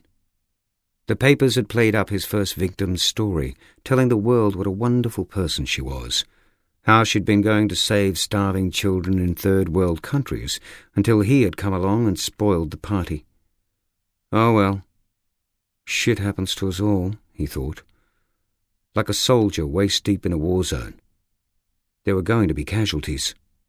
Collateral damage. A light wind was easing in off the water, cooling the air as the vestiges of another warm day dissipated. Hot days that bled into cooler nights, the constricting heat of midsummer, a fading memory. He was in his vehicle, window down, cruising the town's narrow streets, one of only a few cars out. As he drove past the winding boardwalk at the rear of the beach, there were still plenty of people enjoying the last half hour of daylight, pounding the pavements, riding bikes or just strolling hand in hand with the love of their life. It was a peaceful night, serene and picture-perfect. He was about to change all that, not just for tonight, but for the days and weeks to come. Further along the beach, he pulled up in a semi-isolated car park and reached across to the passenger seat. Flipping the day's paper open on his lap, he necked a perspiring bottle of Coke. As he read the headlines, the dark liquid flushed down his throat, the burning sensation comforting him as caffeine fired up his system. "No suspects in sight after senseless slaying," the headline read. The article had been put together by local beat reporter Caitlin McBride and was accompanied by a small map of the area where the dead girl had last been seen. A dotted line with an arrowhead marked the killer's possible route to the beach where the body was found. He couldn't help but laugh at it, and it gave him confidence to know the idiots searching for him didn't have a clue. The article went on in detail about the circumstances surrounding the girl's death, painting a picture of him as some kind of depraved and uncontrollable monster. It was true this was a premeditated event, and the police would know that by now. He'd made sure there was no DNA, no fingerprints, no hair left at the scene, no physical evidence at all linking him to the crime. He'd given himself the small luxury of feeling the contours of her still warm body with his bare hands, but only for a moment, and he'd been careful. The buzzing sense of power it had given him. She'd been so delicate, almost good enough to eat. But Christ, he wasn't that much of a freak. The newspaper warned the community, especially women, to stay indoors, secure in their own homes. The warning had clearly gone unheeded. He had seen plenty of women out on their own, going about their business as if nothing had happened. He knew that wouldn't last long, though, and he had to take advantage of the time he had left before fear took control of this community, deadbolting doors and sending people hurrying through the streets in uneasy packs, jumping at shadows.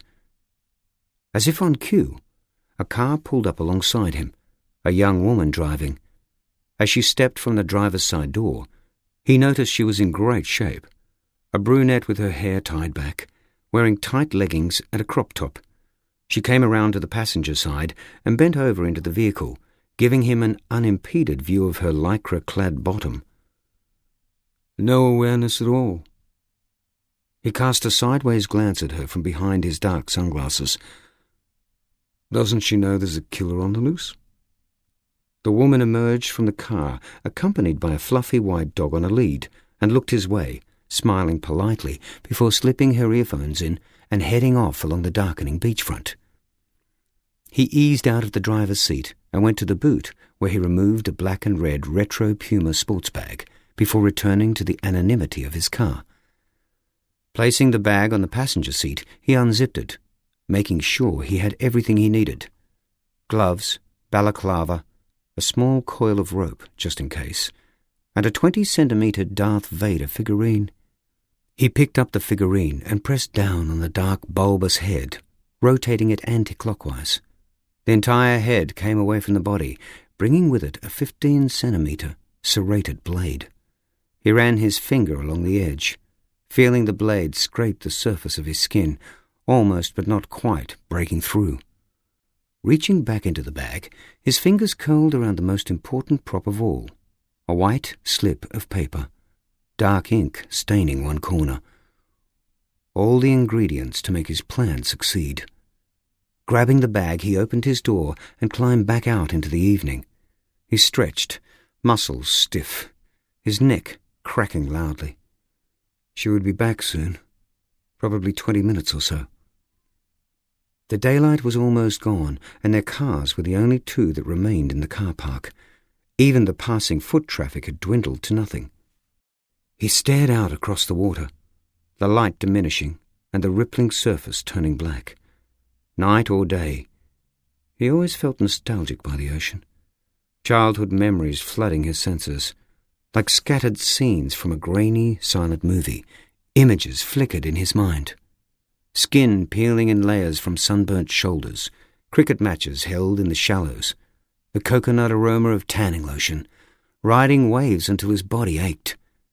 Hazy days when his life held promise and potential, the world unfolding before him, the sweetest of rewards. Days now long gone. He tore his eyes away, swallowing the strange sadness constricting his throat. Walking to her car, he slipped on his tight-fitting black gloves, heart pounding at the power they instilled. Glancing left and right, he took a small section of coat hanger from his pocket. U-shaped at one end, the wire was designed to slide between the rubber lining the window of the door and the glass. It only took him a second or two to find the mechanism, a few seconds more to yank it upwards, and then the button popped up. Easy. With one last glance around the car park, he opened the rear passenger door and crawled inside, easing himself into the footwell, the door clicking closed behind him. Maneuvering his body, he managed to lie from one side of the car's interior to the other, his body curling over the bump of the transmission tunnel, concealed by the darkness. Anticipation and adrenaline thrummed through his body. His whole being tingled, armpits moist. He grabbed the balaclava from the bag, which was bunched under his chest, and stretched its tight material over his head. There was no time for doubt. Guilt was an emotion for the weak, and it had ruled his life for too long. It was time to take back his life, take revenge against those who had destroyed it. Like a trapdoor spider, he lay in wait, ready to pounce. 10 minutes later, still coiled up in his dark space, he heard the shuffle of running shoes on the gravel surface of the car park. He flinched, anxiety almost overpowering him. "Stop, now!" the voice in his head screamed, just like last time. "Jump out the door and run. Nobody will find you. You don't have to do this. Run!" Closing his eyes, he focused on breathing in and out. In and out. The voice was wrong. There was something bigger at work here, and this was the only way. The crunching of gravel came closer and closer until it stopped just outside the car. "Good boy," the girl said, praising her dog for keeping up. "You're a good dog, aren't you? Yeah, you're a good boy." She opened the driver's side door, and the interior light burst on. He froze, head down, breath held. The dog bounced from the driver's seat to the passenger's, still full of energy. Then the girl dropped into her seat and slammed the door, her breathing ragged. The vehicle once again became dark. Her body was moist from the exertion, a beautiful, lusty scent of heat and perfume permeating the car. As it entered his nostrils, he rose up from the back seat and seized his opportunity. In the split second before he acted, the dog noticed him, its backbone stiffening. But it was too late. He struck her with all the force he could muster, slamming his gloved fist into the side of her head. She fell sideways, unconscious before her head had hit the window. The dog started yapping, bouncing around feverishly. One strike and it was done with two, a white ball of fluff in the front footwell, now silent. He felt the girl's neck for a pulse. Its steady cadence was barely noticeable through his gloved fingers, but it was there. She was out, though, lifeless, but alive. He clambered over her and into the front passenger seat, then propped her up in her chair, lengthened the seatbelt across her chest, and clicked it into place. Her head lolled against the window, leaving a small smear of moisture against the glass. He took her head in his hands, a lover about to plant a kiss. Victim number 2 had been chosen. Chapter 10. Charlotte's phone buzzed on the table, the annoying text message tone spewing into the open air. God, she needed to change it. Rolling over and rubbing her eyes, she realized from the murky light creeping through the cracks in the blinds that it was early, way too early. When you were a detective, that was never a good thing. She reached for her phone and unlocked it with her index finger, squinting against the blinding screen. It was a message from her boss. She sat up as fast as her creaking body would allow and propped herself up against the pillows to reread the message. Charlotte, we've got another one. Get your ass in here ASAP. Short, but hardly sweet. She had worked under Phil Blake Harris, known as Dash due to his hyphenated surname, for most of her career as a detective, and he was not a man to be messed with. A supervisor straight from the old school, he wanted all work completed quickly and efficiently, and with him, the end always justified the means. He was a good copper, but in the current climate of what he called political correctness gone mad, sometimes his manner didn't wash that well, especially with the hierarchy. Despite his gruff demeanour, in many ways, Dash was what a leader ought to be, and he would back his troops to the hilt, often to his own detriment. He had long ago gained Charlotte's trust, not an easy task, and when he said jump, she knew there was a reason. But that didn't stop him being a jerk. Sliding her legs out of bed, Charlotte rubbed at her face roughly, her stomach growling, feeling much older than her 42 years. From the moment she had left the murder site, she'd had a feeling it wasn't going to end at just one. There was an unease about the whole crime scene that had given her an eerie sense that things were going to spiral out of control at the hands of whoever did it. Well trained in the art of the speed shower, dress, wig, makeup routine, Charlotte was out the door 15 minutes later, her face still flushed. At 5:30 a.m., the streets of Gull Bay were silent and dark as she drove, the only movement the slow grind of a garbage truck lifting bins like a hopeless drunk at a bar, chugging back their contents before slamming them back down on the footpath, empty. Her mind whirred, fluttering between anxiousness to find out what had happened and not wanting to know. About bloody time, Dash said grumpily when Charlotte stepped into his office 10 minutes later. His manner was about as charming as the tone of his text message. JD's out the back. He's been waiting for you to arrive. I don't know what you women get up to in the mornings, honestly. This takes some effort, you know? Charlotte moved her hand up and down in front of her body like a game show presenter. She exited his office, dumped her handbag on her desk, and headed towards the coffee machine, cup in hand. Don't think you've got time for that shit, Dash yelled after her.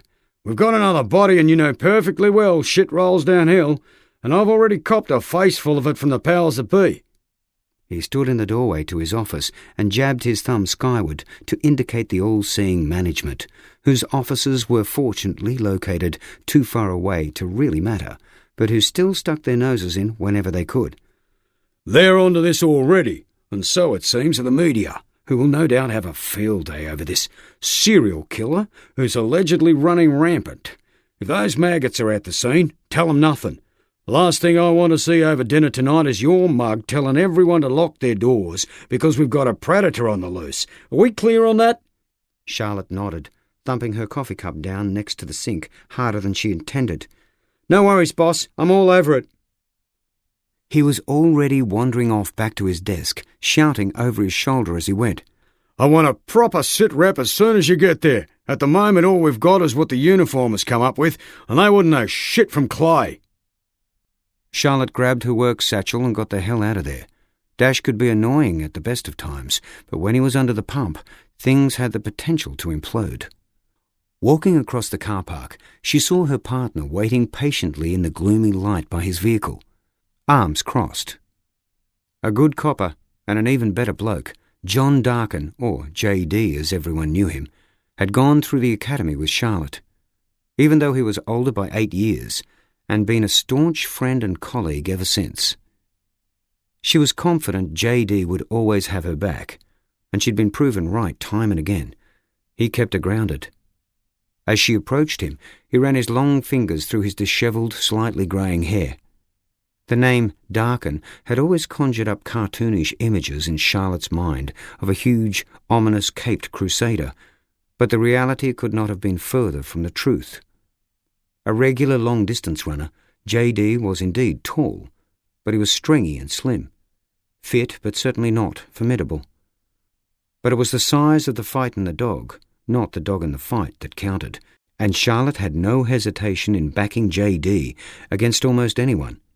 What he lacked in physical presence, he more than made up for in wit and intelligence, something crooks usually lacked in spades. "Did you bring breakfast?" he mumbled, slipping on his sunglasses. He turned his back to her and reached for the car door. "Ha, bloody ha," Charlotte said, shoving him in the shoulder. "Whoops, sorry, Grandpa. That didn't break your arm, did it?" They drove without any drastic urgency, conversation at a minimum. The scene had already been secured by the uniforms, so there was no need to go lights and bells this time. The radio, a golden oldies station J.D. liked to listen to, created a soft backing track to their scattered thoughts, their minds trying to prepare for what they might be about to see and how best to deal with it. Charlotte knew not to jump to any conclusions yet. But if it was the same killer, well, they'd really have to up the ante then. But they'd crossed that bridge when they came to it. "Did you see the article on the first murder?" J.D. asked, staring straight ahead, his fingers drumming on the steering wheel. "I can't believe you leaked that stuff." Charlotte shook her head, unable to stop a grin from spreading. J.D. knew how to prod her in just the right spot, especially when it came to the enigma that was Caitlin McBride. "No, I didn't see it," she said. "But I gave her nothing. As I've said a million times before, I don't know how she does it." J.D. kept his eyes on the road, the first rays of sunlight bouncing off the asphalt. "Kelpie! Cross by the look of it," he blurted, his left arm shooting past Charlotte's face and pointing. In the semi-darkness, the dog raised its leg against a small stake tree on the parched nature strip as they rolled past. "Nice fella." Charlotte had become immune to the way J.D. had more rapport with canines than most humans. He always greeted dogs first, down on bended knee if needed, ruffling their heads as they slobbered on his beaming face. He said he could tell more about a person from how they treated their pet than other people. His own pooch was an immaculately presented Saint Bernard named Samson, who Charlotte swore was bigger than a pony. Charlotte knew J.D. would take a bullet for him, without a second thought. That's how much he loved that dog. But Charlotte couldn't blame him. After what had happened, it made sense. The glow of flashing red and blue lights became visible from some distance away. The body had been found at the rear of a large entertainment goods store, in a laneway that ran between the building and a high-wire fence. The complex was relatively new, one of those homemaker centres where 4 or 5 chain stores popped up in the middle of nowhere like mushrooms. This one in particular had been an unpopular addition to the coastal town and had been the subject of a clearly unsuccessful local petition to prevent its development.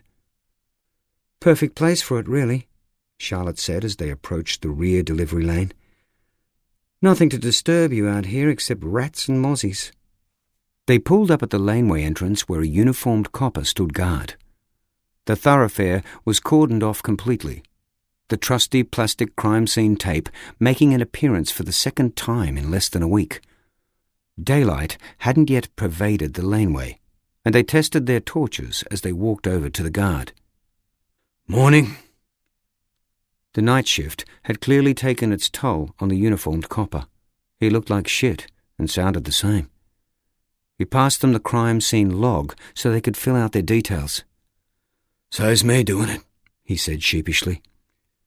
"You can see where the other guys are?" he pointed. "The body is just into the left, next to that shipping container." Ducking under the tape, Charlotte led the way towards the flickering torchlights. As she got closer, she flinched as a beam shone directly into her face. Turning sideways, she shielded her eyes. "Steady on." The light immediately refocused away from her. "Sorry, Detective. I just needed to see who it was." She recognized the voice, even though her eyes were still adjusting from the glare of the torch.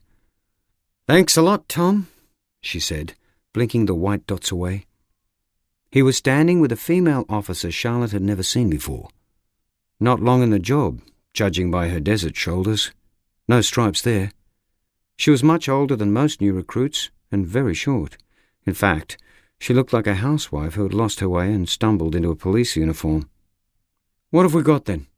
Charlotte placed her torch between her tilted head and her scrunched-up shoulder, illuminating the page she was about to write on. "Female, deceased. Looks to be in her early to mid-20s, Tom said, all business. "We were doing a general patrol around here when we stumbled across her about an hour ago. Didn't see anyone around. Nothing out of the ordinary before we found the body. It's pretty secluded out here once you get in behind the buildings. She doesn't have any ID on her, and we can't be sure how long she's been out here, but it can't have been any longer than sometime during the night. The delivery guys would have noticed her yesterday. We gloved up and had a brief look. She's got a whopping bruise on her left cheekbone, which has started to swell her left eye shut, and there's a fair amount of blood around. A few scratches and abrasions too, that type of thing. She's also wearing exercise gear, which I can't imagine she was doing out here in the middle of the night, so it looks like she's been grabbed from somewhere else, brought out here and dumped. Anyway, you're the experts. Take a look for yourselves." Charlotte walked over to where the body was propped up against the end of a rusty shipping container, JD following close behind. "What's this here for?" She gestured to the faded red corrugated rectangle. "We think it's storage for the shops. They put old boxes and used display items in there." "CCTV?" she asked hopefully. "Nope." Tom pointed to the top corner of the building where the brackets sat empty. "Looks like they've tried to save some money and cut a few corners. Probably thought nothing out the back here really matters. Bloody great idea that was." Charlotte and JD brought the beams of their torches down onto the bodies simultaneously, and Charlotte was not at all surprised to see the victim was another attractive woman, young, fit, and healthy. As with the first victim, she was still fully clothed, her colourful exercise gear bright in the torchlight. She was sitting cross-legged, Buddha-like, a dark pool of blood seeping its way out from every part of her body that had contact with the ground. She'd been shoved up against the container, her upper torso angled back in a way that looked uncomfortable. For some reason, the body's appearance took Charlotte back to her academy days, when she had been forced to drag a life-sized human dummy 10 metres as part of the physical training component. That dummy bore the same attributes as the body before her now, lifeless and limp, a dead weight. "Fuck me," JD said, not bothering to hide his disgust. "He's done a number on her, all right." He pointed a gloved finger at the woman's elbows and hands. They were scuffed and bleeding. "She's been dragged at some point." Sadness softened Charlotte's voice. "I'd be willing to bet this uneven asphalt is responsible for that. If it is the same guy, at least we've learnt something else about him. He had a car for sure, probably parked just over there somewhere, then dragged her over here and left her. Bastard." As she spoke, Charlotte's eyes followed her torchbeam, searching for the one vital piece of information that could break the case wide open. "No one has touched anything?" she asked Tom. "You sure about that?" "As sure as I can be," he said with a shrug. "We checked for a pulse when we found her, and then had the sense to get the hell out and wait for you to arrive." "Are you referring to anything in particular?" Charlotte was deep in thought, still working her way around the scene. "Lockhardt's exchange principle," she said, voice barely audible. "Who's exchanged what?" the female officer replied, itching at her temple. "Edmund Lockhart," Charlotte replied louder, her gloved hand now against the cold skin of the deceased woman. "He's to modern forensics what Charlie Chaplin was to acting." She continued speaking as she moved around the body. What he discovered is fundamental but relatively simple. When you bring something in, you take something out. When two items come into contact, there will always be an exchange both ways. Every touch leaves a trace, and that trace cannot lie. Physical evidence doesn't have a conscience or an opinion, it just is. That's why it's so valuable. It can't be swayed or persuaded. The monster who attacked this poor girl and dragged her across the bitumen to display her here has to have left something behind for us to find. It also means he's taken something with him, whether he realizes it or not. The officer watched Charlotte, her mouth open slightly. Charlotte finished working through the scene, ticking off a mental checklist as she went. She poked her head behind the bulk of the container, then walked around the length of it. Nothing. Her face knotted in consideration. I'm looking for a... But then she saw it. Kneeling down in front of the body, she leant in, her face millimeters from the dead girl's, so close that she could smell her perfume mingled with the rank odor of decay and a hint of sickly sweetness. Euphoria by Calvin Klein, if she wasn't mistaken. But that wasn't the reason for her close inspection. JD, take a photo of her in situ, quick. A few seconds later, the scene lit up momentarily, the flash from the camera giving the scene a movie shoot feel. All right, I need you guys to watch this. Corroboration was vital.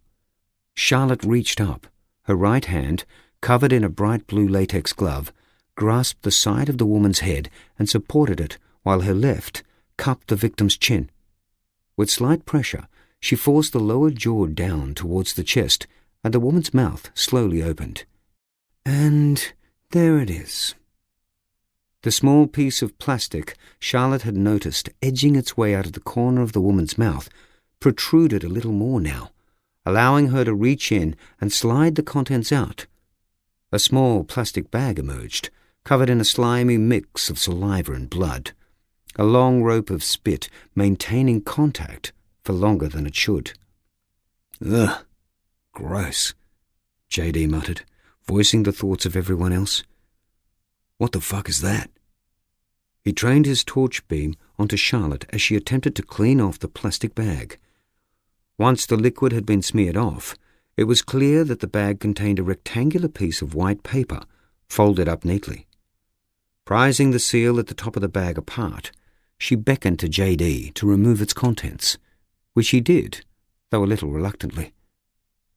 Well, go on, open it up, Charlotte said, her eyes glued to the paper. JD unfolded the paper with care to reveal another printed quote, this time accompanied by a small but detailed picture of a crucifix. Psalm 118, 6. The Lord is with me, I will not be afraid. What can man do to me? In the bottom right corner, scratched in dark ink, was the message Charlotte had been hoping not to find. Number 2.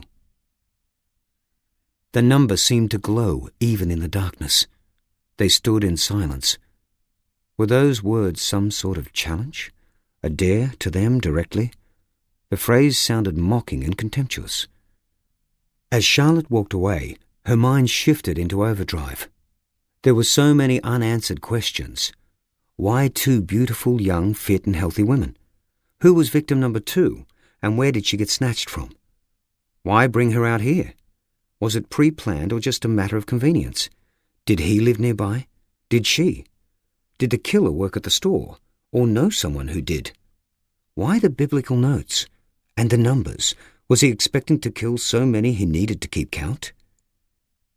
She shivered as she headed back to the car, running her hands through her hair in a careful, practiced movement.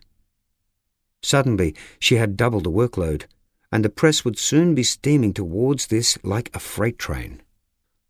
Not to mention Dash, who would be wanting results and, incidentally, who she still had to ring. Great. The last thing she needed right now was... No comment, Charlotte answered the unasked question, waving the reporter away.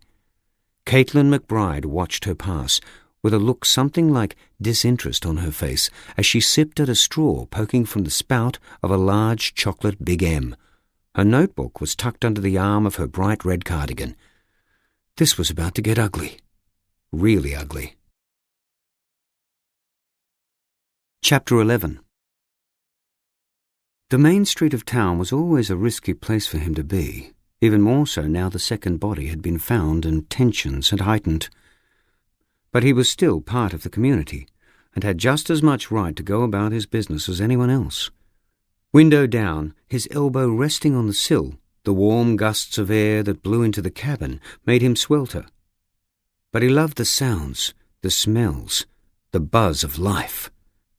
He was thankful for the dark sunglasses that shielded his eyes from the glare reflecting off the polished bonnet of his midnight blue Maloo ute. It was mid-afternoon, mothers gathering on the searing footpaths in groups of 2 or 3, chatting before rushing on their way with a wave, grocery bags swinging like pendulums in their hands, off to collect the kids from school. Lather, rinse, repeat. Lather, rinse, repeat. Like drones, life went on for those fortunate enough to have not yet veered into his path. Another would be chosen soon enough, but for the time being he was satisfied. He rounded the bend onto the esplanade, taking in the view of the hazy beachfront that he never seemed to tire of. The screeching gulls, the sparkling, churning surf glittering like a tiara, the shortbread-coloured undulating sand dotted with people. A windsurfer caught some air from the top of a small wave before floating gracefully back down. His concentration faltered for a second as he glanced in the rear view to see if the rider had stuck the landing, and his right foot depressed the accelerator with a jolt. The engine growled before he brought it back under control, but it had been enough. The police officer stepped into the road ahead, feet planted shoulder-width apart, laser device pointed straight at him, his right arm gesturing to pull over. For a nanosecond he considered punching it, the instinctive flight or fight reaction. Before common sense prevailed and he slowed. He'd done nothing wrong. Well, nothing they knew of, yet. The passenger side tyres ground against the gutter as he pulled up out the front of the local milk bar, itself a reminder of better days. Shifting into park, he leant back into the sticky seat as the engine ticked its way cool, a steady rhythm with his heart, which had upped its tempo. "Good afternoon." He recognized the officer's face without being familiar with its owner. Droopy moustache and reflective sunnies led the way, while tufts of salt and pepper hair peeked out from either side of the cap that sat crookedly on a head a little too small for the body it was attached to. "Afternoon, officer. Did I do something wrong?" "Nice car you've got there," the policeman said, stepping forward and running his hand over the front panel like a strapper caressing the quivering flank of his prized stallion. "I bet she goes all right." He nodded, mumbling a positive-sounding response. Seriously, what was the right answer that question meant to be? The cop's focus slid back onto his target. "But I didn't pull you over to admire your car." "You were speeding back there, sir. I clocked you at 15 over, maybe even a touch more. Care to see the reading?" He shrugged. "If that's what you say, then that's what I must have been doing. I apologise. Those crazy guys out on the water distracted me." "I take it you have a licence? Got it there, please?" the officer replied, all business. Sliding his wallet from his back pocket, he eased the licence out from behind the plastic window and handed it over, his hand trembling slightly. "All right, sit tight. I'll be back in a sec." Watching the officer shrink in the rearview mirror, he released the breath he had sucked in, swiping at the sheen of sweat that had materialized on his top lip. It wasn't what the police checks would reveal. He knew he was clean. It was what sat in the tray of the ute. In his mind, he could see the items resting in his backpack, which he had tossed into the hard-covered tray of the vehicle last night. That find would make this copper's hair stand on end and get him promoted in a hurry. It's not every day you can arrest a serial killer now, is it? A tiny skerrick of curiosity could change everything, and not for the better. For anyone. Clearing his throat, the officer reappeared at the driver's door, popping up like a Bobo doll. "No worries there," he said, passing the licence back through the window. "You hold on to that, and provided there's nothing in the back you shouldn't have, you'll be on your way with a warning. It must be hard to keep this beast under the speed limit at the best of times, I'll give you that." He smiled, accepted the licence, and returned it to his wallet before making to turn over the ignition. "Whoa, easy there," the officer said, reaching in and flicking the key back out of the ignition. "Hop out and give me a look under this tray hood before you take off. Just procedure, that's all. Stops me getting my ass kicked by the boss." He clicked off the seatbelt and opened the door, his mind thrashing through his options, none of which seemed viable.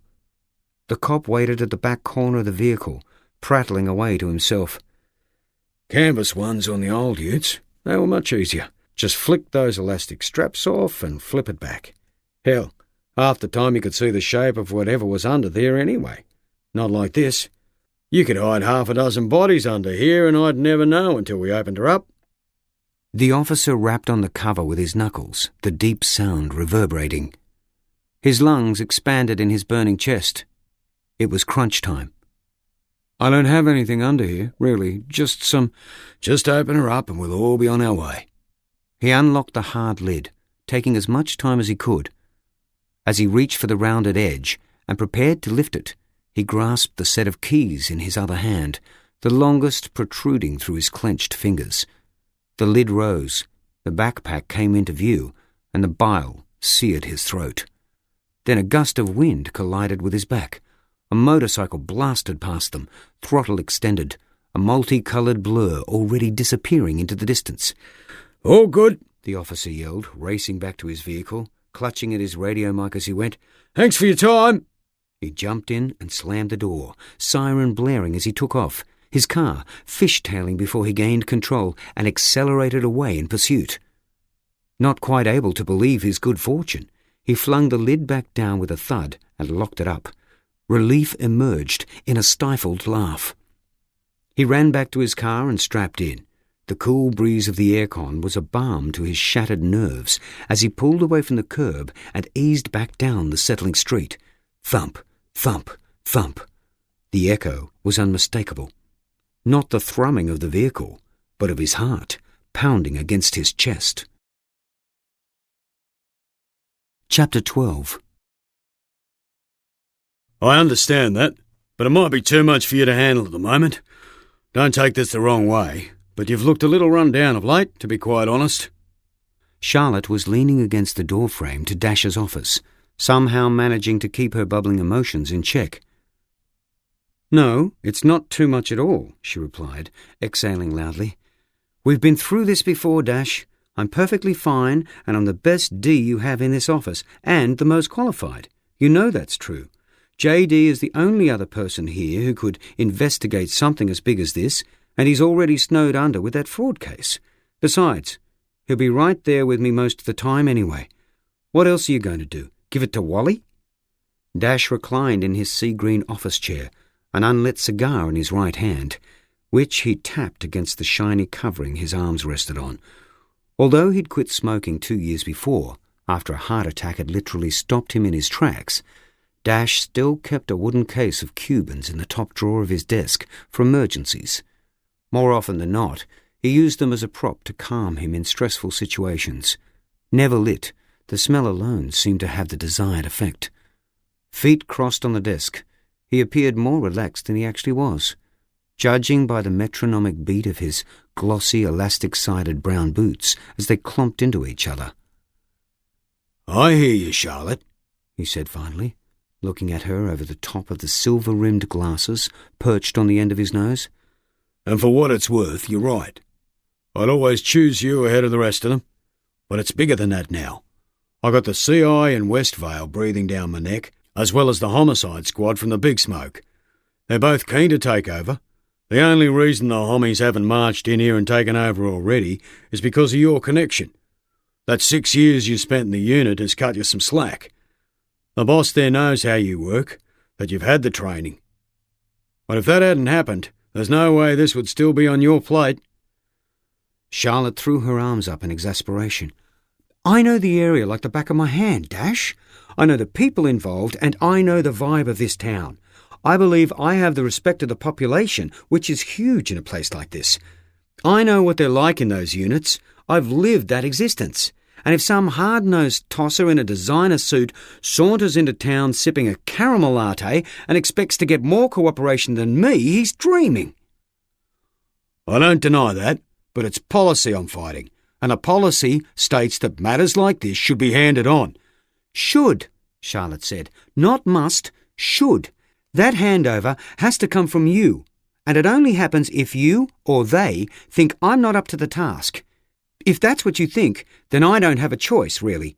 But I guarantee it'll bounce back to us as a cold case in a year or two. Dash ran the Cuban across his top lip, inhaling deeply. I think those boys are just aching to prove they're better than you. But you know what? I don't think they are. It's yours for the moment, but I need to know the second you think you're in over your head. This isn't just some white-collar fraud, Charlotte. It's a double murder with all the bells and whistles. That means it has to be done properly right from the start. Dash slid his feet from the desk and sat up straight. I'm giving you a chance here, so don't stuff it up. Have you got any theories? Anything I can send their way to keep them at bay? Charlotte bit her lip, the details of the 2 crime scenes coursing through her head. This was her case, and she couldn't lose it, not now. She had to find the bastard who destroyed the families of those girls. And more than that, she had to prove to herself that she was still up to this. There were really no solid leads yet, but that was the challenge. Anyone could solve a walk-up-start domestic homicide. She was well aware it took a special investigator to unravel murder on this scale. It's early days, boss, and I try not to jump to any conclusions without— Cut the crap, Dash said, shaking his head. That's the line I'd expect you to trot out to that McBride. Give me something. Right. Well, what we do know is that both our victims were attractive young women in the prime of life who were completely at the mercy of their captor. On both occasions, the area where the body was found was discreet, between the boxes at the beach and in the laneway behind the Homemaker Centre. I think that's significant. Go on, Dash said, eyebrows raised in anticipation. It seems clear they were at least in part chosen because of their appearance, which would obviously point to a sexual element, and usually that would involve a sexual assault or rape. Dash nodded. But there's been none of that. Exactly, and that's the key so far, Charlotte continued, her confidence growing. This isn't our run-of-the-mill sexual predator. In some ways, it might make things a bit easier if he or she was. This attacker chooses their victims specifically, is prepared and skilled enough to grab them off the street without detection and murder them in concealed places, but otherwise not interfere with them at all. To me, that screams a killer who has incredible control. So my bet is that it's most likely a man who's had issues with women. Why? Because he does the hard part. He puts himself in the position to do whatever he chooses to his victims, but even then, when he is alone and in the dark and has them at his mercy, he still can't perform.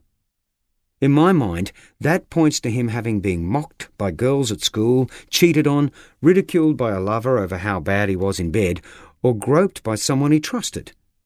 The anger is there, but his impotency remains, and there has to be a reason for that. I'd be willing to bet that our killer has some repressed sexual desires, and I think they'll stay that way, even if he strikes again. Makes sense, Dash said, nodding his approval. That's the sort of shit I need to keep the bosses off our backs. Better yet, let's catch this guy before anyone else gets nabbed. If a case like this can be cracked by a local copper, that would do us the world of good. I'm counting on you, Charlotte. Don't let me down. I've never let you down before, Charlotte replied, relief washing over her. She was on borrowed time, but for now, the case was hers. Don't they say there's a first time for everything? Charlotte gave him the bird, turned on her heel and walked back to her desk, high-fiving JD on the way. He grinned. He should know better than to try to undermine the great and powerful Charlotte Callahan, much-loved senior detective and all-round Gull Bay superstar. Charlotte bowed dramatically, accepting the muted applause from the rest of the office. "Thank you, thank you, thank you." She slumped down into her chair as if exhausted. "It's hard work, but someone has to do it." "Too bloody hard if you ask me," Wally muttered before taking a bite of a steaming sausage roll. "Pass that bastard on, that's what I'd be doing. Let someone else run with it. Nothing to see here, Your Honour." Charlotte ignored him, and from the silence that followed his comment, so did everyone else. She grabbed her daybook and consulted her notes again, trying to keep an open mind, but also trying to condense everything they had so far into a usable package. This was a big case, certainly the biggest she had handled since transferring to Gull Bay. But she was confident she could get it done. There were 2 dead girls in the morgue depending on her, not to mention how many other innocents walking around town at that very moment, having a coffee, reading a book, buying a new pair of runners. The life of each rested solely on her shoulders. This monster wasn't going to stop on his own, she knew that. One way or another, she was going to have to stop him. "Have we got anything more on the second victim?" Charlotte asked the office. "ID's been confirmed," JD said, flicking through the pages of his daybook as he spoke. "Janice Faraday. We've forensically examined her vehicle without success, and we've been through her personal items. Handbag, phone and such. No real value there either. No suspicious recent calls, no receipts worth following up, and the usual cache of cards in a purse. Medicare, bank cards, gym membership, library card. Nothing out of the ordinary there." "Hang on a sec." Charlotte's mind went into overdrive as she scanned her case notes. "Gym membership? Which one?" "There are only 2 to choose from." JD rolled his eyes. "It's for that new 24-hour one, the Motivation Factory. Honestly, do they think naming their gym something embarrassing will actually get more people through the door? And whatever happened to self-motivation anyway?" "We can't all be perfect like you," Charlotte replied, her eyes still scanning the page in front of her. "Some of us need a little push. Bingo. It seems our first victim, Christine Dalgleish, was a member there as well. JD, can you make those inquiries? Confirm the 2 victims are still members and whether they were regulars? I know those 24-hour gyms log people in and out, so they should be able to provide us with recent details without much trouble. If they stall, just play the "we'll get a warrant" card. Always works for places like that." "Leave it with me." JD's fingers were already clacking on his keyboard. Charlotte watched in admiration at his dedication and level of commitment. Could she have carried on in his shoes? Unlike her desk, JD's was relatively bland.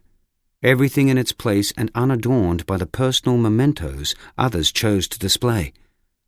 Other than practical items, a framed picture of Samson's face, all drool and droopy eyes, sat on the left of his monitor, and a small Lego architecture set of the New York skyline perched on the right. But Charlotte knew JD and his family had never visited the real Chrysler Building, Empire State Building, and Statue of Liberty. Far from a reminder of an unforgettable holiday, they were instead a tiny, unspoken memorial to what had been lost, a dream that never eventuated. 5 years earlier, the station, and indeed the community, had been rocked to its foundations when JD's 9-year-old son Isaac had gone missing. Home alone while his mother had ducked down to the supermarket for some groceries, Isaac had seemingly vanished into thin air. His prized possession, the St. Bernard puppy JD had only just given him for his birthday, had been found wandering the street outside their house, oblivious to the unfolding drama, the sole witness, unable to talk. An air, sea and land search had been conducted for weeks, without a skerrick of success. The sound of the police helicopter scouring the area from above had become the soundtrack to their lives, each day bringing new hope that was, with each blanket of evening darkness, dashed. The boy had disappeared without a trace. As expected, the investigation had delved deep into the family life and connections of JD and his wife, probing every phone call and text message they shared, examining every person J.D. had arrested and every acquaintance he and his wife had been in contact with. In the end, it had turned up nothing, and the process itself had been a violation from which the grieving couple never fully recovered. Still together, but apart, they remained living in the same house. But as J.D. had once confided in Charlotte in a rare moment of vulnerability over a post-shift beer one evening, his marriage was now a farce. He and his wife grasping on to the hope that one day their son would return. And it was the fear of that happening, of their Isaac rising from the ashes and stumbling home only to find them gone, that was the glue that held them together, however tenuously. In the years since the disappearance, a new Lego model would appear on J.D.'s desk around the time of Isaac's birthday. Charlotte was unable to even begin to imagine the ingrained pain that J.D. lived with every single day. Pain so deep he couldn't even bear to have a photo of his boy on his desk. She knew that pain must be echoed again and again in a job like theirs, yet he rarely let it show. How could she possibly complain? Her diagnosis and treatment were nothing in comparison. She was alive, with a reasonable prospect of survival in front of her. She would never reveal it to his face, but J.D. was her inspiration, and had been for years. She unwrapped a fantail and slipped the bite-sized chocolate caramel cube into her mouth, then spread the yellow and blue wrapper out on the tiny bit of space on her otherwise cluttered desk. "All right, you geniuses," she said, sucking loudly on the lolly. "Let's see how good you are." She looked around the office. Even Dash was out of his chair and standing in his doorway, chest puffed out like a rooster. Boys will be boys. "Okay, what movie am I? Released to critical acclaim in 1995, this complex crime whodunit featured one of the great final scene plot twists in modern cinema history, with an all-star cast led by Kevin Spacey as unlikely mastermind Roger Verbal Kint. "The usual suspects," J.D. yelled, rising out of his chair, arms held aloft in victory. "One of my absolute favourites." "The greatest trick the devil ever pulled was convincing the world he didn't exist," Charlotte quoted, smiling as she tossed the screwed-up wrapper into the empty bin at her feet. Never was a truer word said. Charlotte knew the devil existed. She had seen his work firsthand, experienced the dread it had delivered. Now she just had to identify and unmask him for the rest of the world to see. This ends CD 2. CD 3. Chapter 13. Bless me, Father, for I have sinned. I'm sorry to say it's been 3 months since my last confession, and that's the least of my problems. Joseph couldn't help but grin to himself in the muted light of the confessional booth. The dark lattice that separated him from the person confessing their sins stopped him from seeing anything but a silhouette. Voices, however, weren't something that could easily be disguised. Buddy Waters was a long-time parishioner and even longer-time sinner. "What is it you have done that requires God's forgiveness?" Joseph said. "Jesus, Father, where do I begin?" "Well, try not to take the Lord's name in vain, for starters," Joseph shot back, and they shared a laugh. "Sorry, Father. I've just had a lot on my plate lately, as you know." Buddy warbled on for the next 15 minutes, venting about things that hadn't quite gone his way, and requesting forgiveness for things he had done, both wittingly and unwittingly. Joseph sat and listened. Not there just to give advice, but to provide a shoulder for people to cry on. He found that confession was more often about people wanting to speak to somebody they knew would listen than about people seeking solutions to life's problems.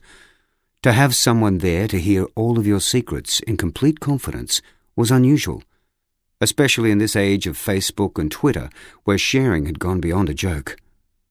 Buddy eventually came to the end of his diatribe, and Joseph gave him some penance to absolve him of his sins, throwing in a number of Hail Marys, and Buddy left a freer man.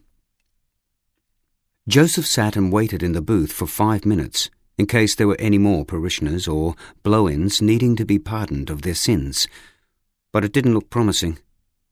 He knew confession was losing its appeal. The universal decrease in religious activity and people's increasingly busy lifestyles both played a part. Picking up his Bible, he got to his feet and was just about to switch off the light when he heard the small bell chime on the other side of the booth. Someone had just entered. He dropped back into his seat. "How can I help you, my child?" he said into the darkness, aware of the shape in the alcove next to him, but unable to tell if it was male or female. There was a pause before the voice came back at him, as if whoever owned it was weighing something up before deciding to talk. "That's an interesting question, isn't it, Father?" The voice was a man's, but Joseph couldn't recognize who it belonged to. But he did pick up on an element of aggression in the tone. Something was also wrong about the timbre, as if the voice was being altered or modified somehow. He couldn't put his finger on it, but something wasn't right. "Is it?" he said, tossing the question back. "That's up to you. I'm here to try to help, to be an agent, a go-between, if you like, between you and God." There was laughter from behind the small perforated section of wall, a deep chuckle that in normal circumstances would have warmed Joseph's soul. But not now. The air between them was charged, almost electrostatic, putting his senses into overdrive. Joseph was an expert at reading people and circumstances in rapid time, and a strange sense of dread filled him about where this conversation was going, a darkness that extended beyond the lack of light. The booth felt suddenly suffocating, the old wood smell almost overwhelming. "Another interesting concept, Father," the man said. "But we'll save that for another day, another time. Right now, before I get into the ritual cleansing of my filthy soul, I need to confirm a few things with you. Just for my own peace of mind, you understand. Now, this issue of confidentiality is intriguing. Is it true I can tell you anything and you must keep it between these walls, between you and me?" Joseph cleared his throat, becoming more and more concerned about the path this conversation was taking. "Yes, that's correct." It was never a good thing to hear those words. Usually they meant someone was about to unburden themselves of something fairly nasty. "It is known within the Catholic Church as the seal of confession. In layman's terms, that means that I have a duty not to disclose anything I learn from penitents during the sacrament of penance. As a man of the cloth, that sacramental seal is inviolable." "Okay. But what about your duty under law?"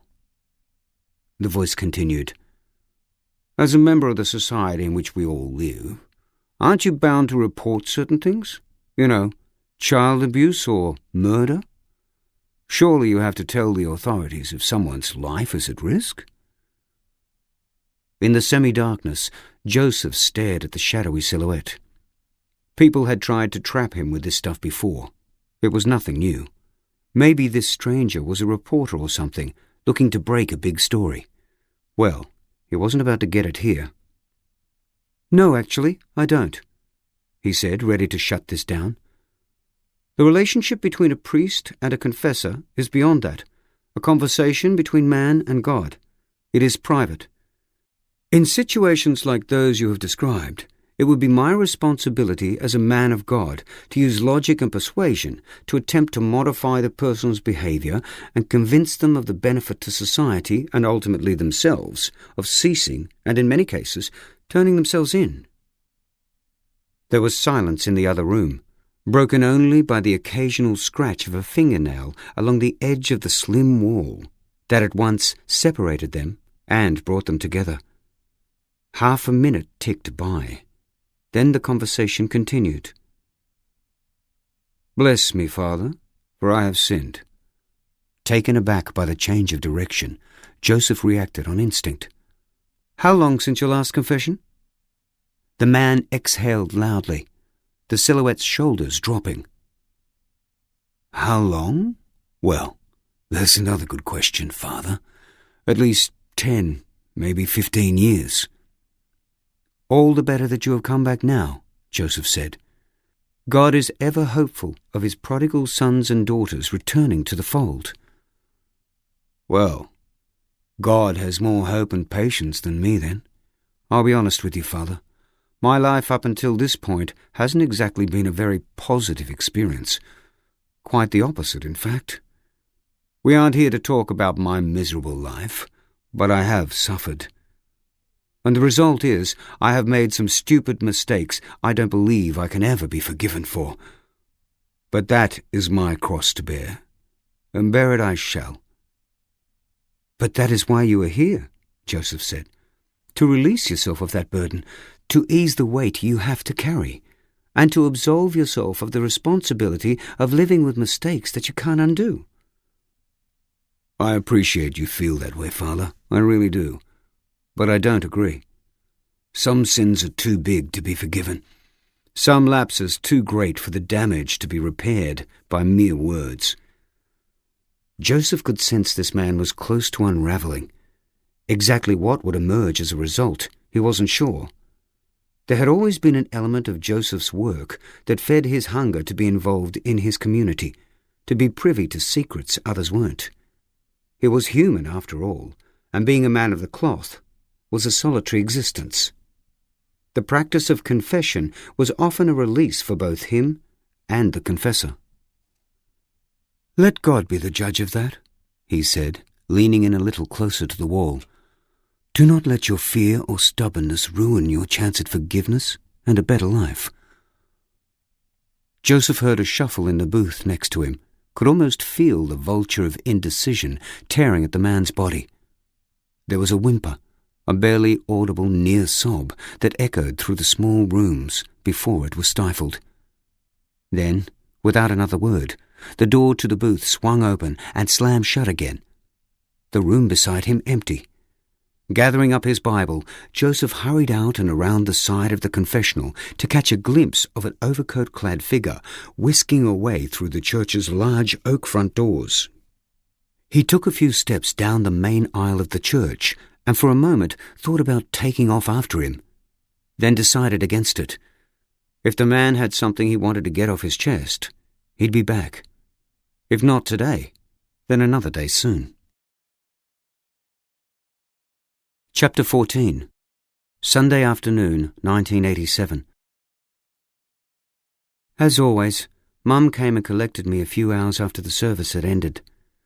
Ben and I were sitting on the grass outside the church, waiting patiently. Little had been said between us about what had gone on in Father's chambers. If Ben didn't want to say a word, I was more than happy with that. Are you playing cricket this Arvo? Ben asked, flicking a blade of grass into the air as Mum parked the car. Yeah, I think so. You? Nah. It's my little sister's birthday, so I can't. Oh, that's crap. I knew how much Ben loved his cricket. I guess I'll see you tomorrow at school then. I'll tell you all about it then. Hope we have a win. Yeah, me too, Ben said, clearly disappointed at having to put up with a group of annoying, pink-drenched 7-year-old girls instead of being out in the sunshine playing the game he loved. Mum waved at me, half hanging out of the driver's side door. See ya, I said, slapping Ben with a high five as I ran past. I loped over to where Mum was parked, the heat coming off the asphalt, almost causing the soles of my shoes to melt. Opening up the car door, I felt immediate relief as the cool, air-conditioned interior smacked me in the face. I slumped into the seat as Mum revved the engine and backed out of the car park. How was your morning then? It was the question I dreaded every Sunday. It should have been straightforward. Mum just wanted to know how my morning at church had been. Every week, I wrestled with the idea of answering her question truthfully. I thought about finally telling her that our priest, the man she seemed to admire more than any other, even Dad sometimes, was actually a monster hidden under fancy robes. But I was scared of what might happen if Mum found out. Not just how she might react, but also where she might end up. Hell seemed like a nasty place, and there was no way I would let any of my family end up there. If I had to take a little bit of pain to make sure that didn't happen, then so be it." "It was fine," I lied, flicking at my bundled shoelaces. "That's it? Fine?" Mum asked, pressing me, but only half concentrating on what I was saying anyway. "You say that every week." I didn't like talking about our special time after Mass with Ben, let alone Mum. Even lying about it made me blush. I kept my eyes down.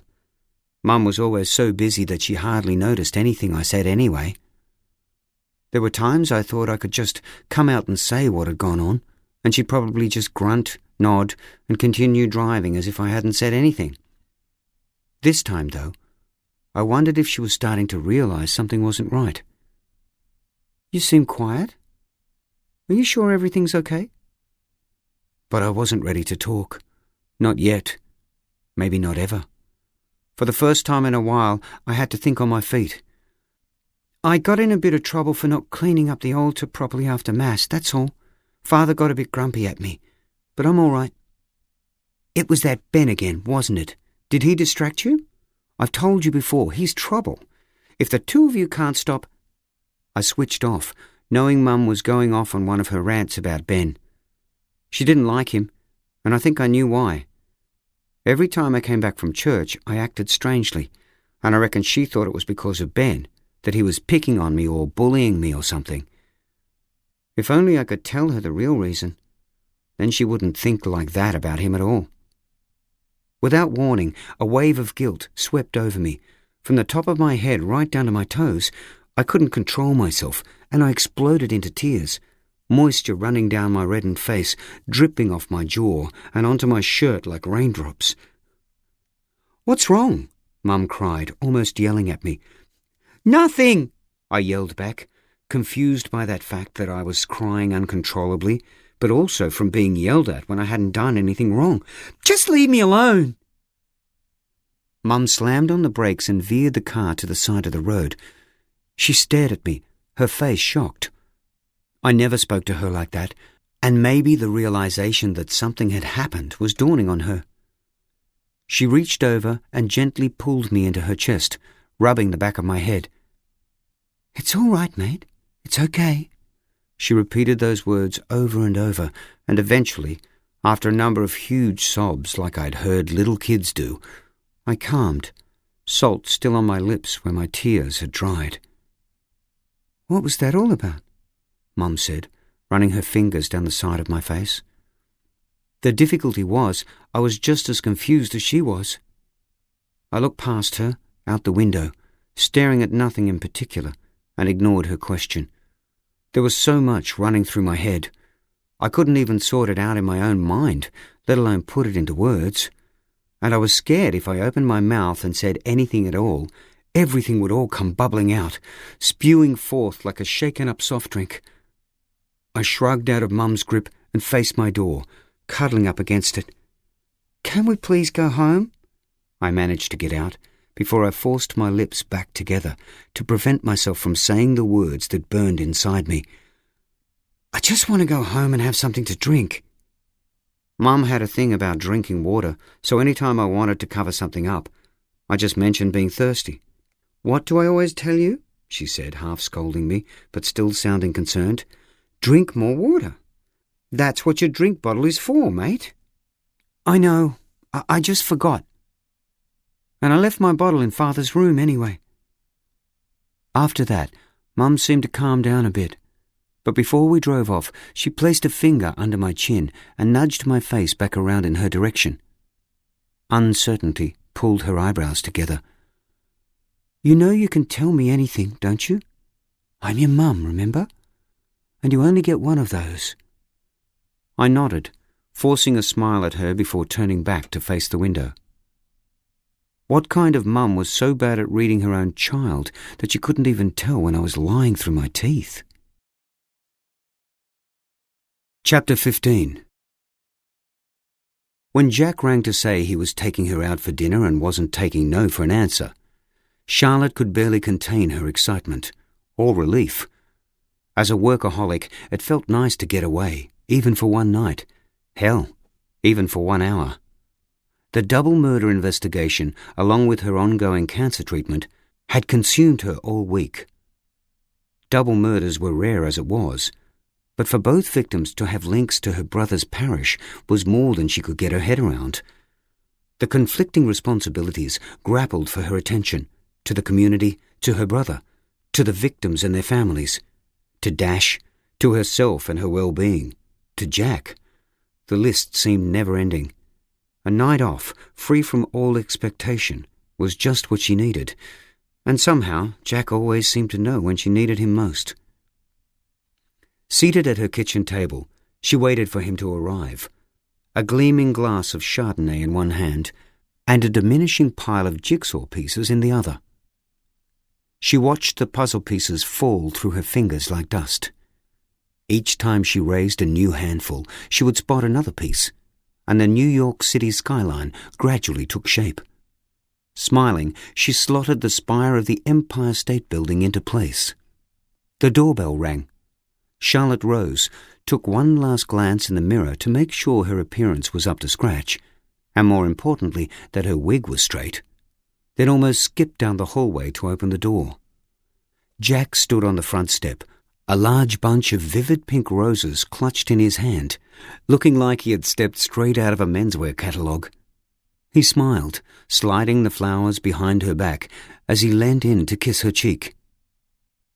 "You look beautiful." She embraced him, holding him a little longer than she normally would have. It was the simple things, like hugs, that Charlotte relished since her diagnosis. In some ways, the gloom allowed her to experience some of the more wonderful things in life with absolute clarity, making her cherish them in a way she never had before. "Likewise, Mr. Talbot." She grabbed his taut behind and squeezed. He jumped in surprise at her unexpected affection, his laughter bouncing off the confined surrounds of the entranceway. "Maybe we should just stay home." He nuzzled into her neck. Charlotte's heart quickened, as it did every time they were close. Out of excitement from his touch, or fear that he would find out her secret, she wasn't exactly sure. "No way. I'm not missing this for the world." Charlotte shoved Jack out the open front door. Turning her back to him, she eased the hall table drawer open and grabbed her shiny black handbag and house keys. As she went to push the drawer closed, she heard a rattle, a noise like a marble scurrying across floorboards. She bent at the waist and peered into the drawer. There, resting on its side, was her gold wedding band, neglected and alone.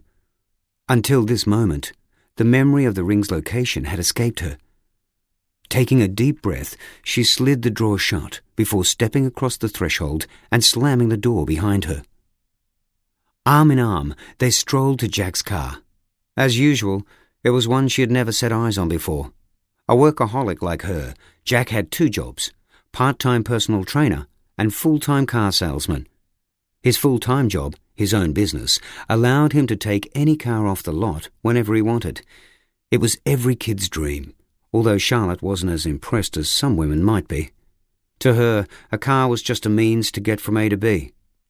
"BMW Z4, Jack said, his eyes lighting up at the sight of the convertible. "You like, madame?" Charlotte nodded, but inside, her heart gave a sickening thud. Eyes wide, her fingers instinctively went to her hair. She simply could not get into that car, as sleek and sexy as it looked. Anything but a convertible. She had no idea what the force of the wind would do to her delicate wig, and the image of it blowing off as they drove down the main street was enough to make her stomach churn. I like the colour. One thing, though. Can we have the top-up?" she stammered, her face heating up. "Everything's still on the down low with us, and I'd like to keep it that way for the moment. With all that's going on, you know? Just not sure I'm ready to take that step yet." "Oh, okay," Jack said, looking bewildered, and even a little hurt. "No feeling the freedom of the wind through your hair?" Charlotte gave another internal shudder. "It took me hours to look this good. At least let me get to dinner looking somewhat respectable." To her relief, Jack gave a nod and seemed to recover himself. They climbed in, and he reached into the console and flicked a switch, activating the mechanism to raise the roof. Within seconds, it had clicked into place, and Charlotte expelled the breath she'd been holding on to. The restaurant squatted on the end of the pier like a pelican, the remnants of a golden sunset leaving a thin apricot line running along the horizon. Both of them knew the owner personally, and they were taken through to a private table as soon as they arrived, where they sat overlooking the rolling sea. It was the perfect end to a blistering day, the cooling air tinged with the smell of sea spray, candles, and frying food. After ordering, Jack poured them both a crisp white wine. The cool liquid soothed Charlotte's throat as it went down. She was aware she couldn't have too much, or she would puff up like a red balloon. Yet another wonderful side effect of the treatment she was on, but as long as she kept it to 1 or 2 glasses, she would be fine, and Jack would be none the wiser. That was the plan, anyway. But even as she had this thought, she knew the time was coming when she would have to tell him the truth. So, is it just my paranoia, or have you been playing hard to get lately? Jack said, breaking into her thoughts. Charlotte giggled, surprised at her girlish reaction. I've been kind of flat out. Whoever this murderer is obviously hasn't thought to take me into account. Don't they know I have a life outside work? Maybe they know you don't have a life outside work, and that's why they're doing it, to challenge the best detective in town. It might be personal, you know. Have you thought about that? You watch too much TV. Charlotte sipped her wine. It's not CSI Miami. People kill for a lot of different reasons, but I think it's safe to say that I wouldn't be one of them. Well, that's a relief, Jack said as he topped up their wine glasses. I've been meaning to ask how you've been feeling about everything. I know you've been doing this for a while, but surely it gets daunting. I can't fathom how you don't get overwhelmed by it. I mean, people's lives are at stake. Charlotte paused mid-sip. It's not your usual job, obviously, but it's what I do, what I've always done. Some days are better than others, but if I try to keep the victims at the forefront of my mind, then I don't lose focus. And sure, cases can play on my mind. I might struggle to sleep, but so what? I can always catch up on that once the monster is behind bars. Of course, nights like this always release the valve. She smiled and reached across the table, resting her fingers on top of Jack's hand.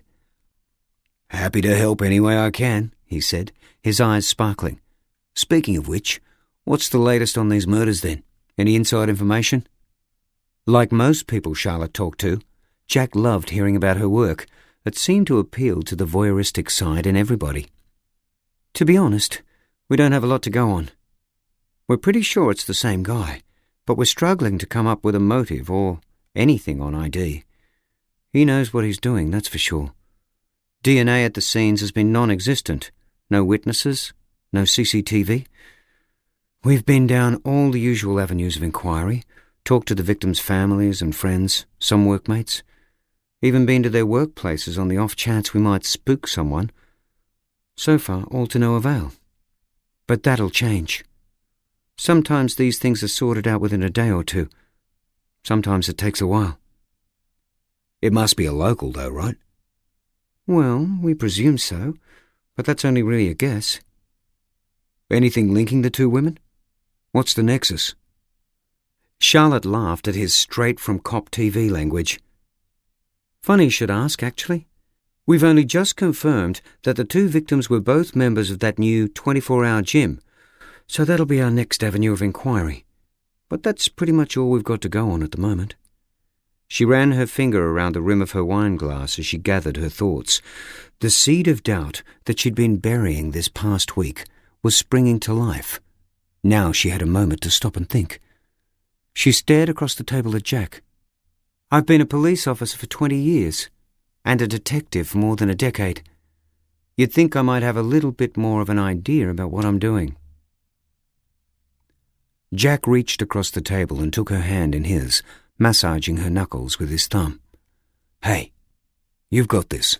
Besides, maybe I'll come up with something that smashes the case open. Isn't there some reward for breaking big cases? I could do with some extra cash. Yeah, because you're so destitute. Come and be a detective for a little while. Then you'll see what overworked and underpaid really looks like." "I don't doubt it," Jack said, holding his hands up in acknowledgement. "But seriously, I'm actually familiar with the Motivation Factory. I get a fair few referrals from them for people who want some extra, more specific training, or who are just sick of being stuck inside exercising when the weather's perfect right outside the window. Can't say I blame them. In the cop shows, there's always a unique signature that ties the murders together. What is it with these ones?"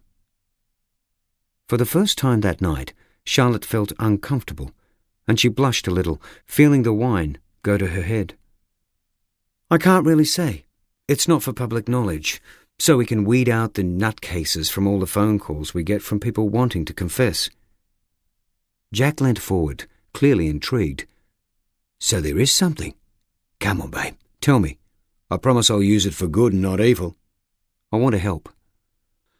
Okay, Charlotte muttered.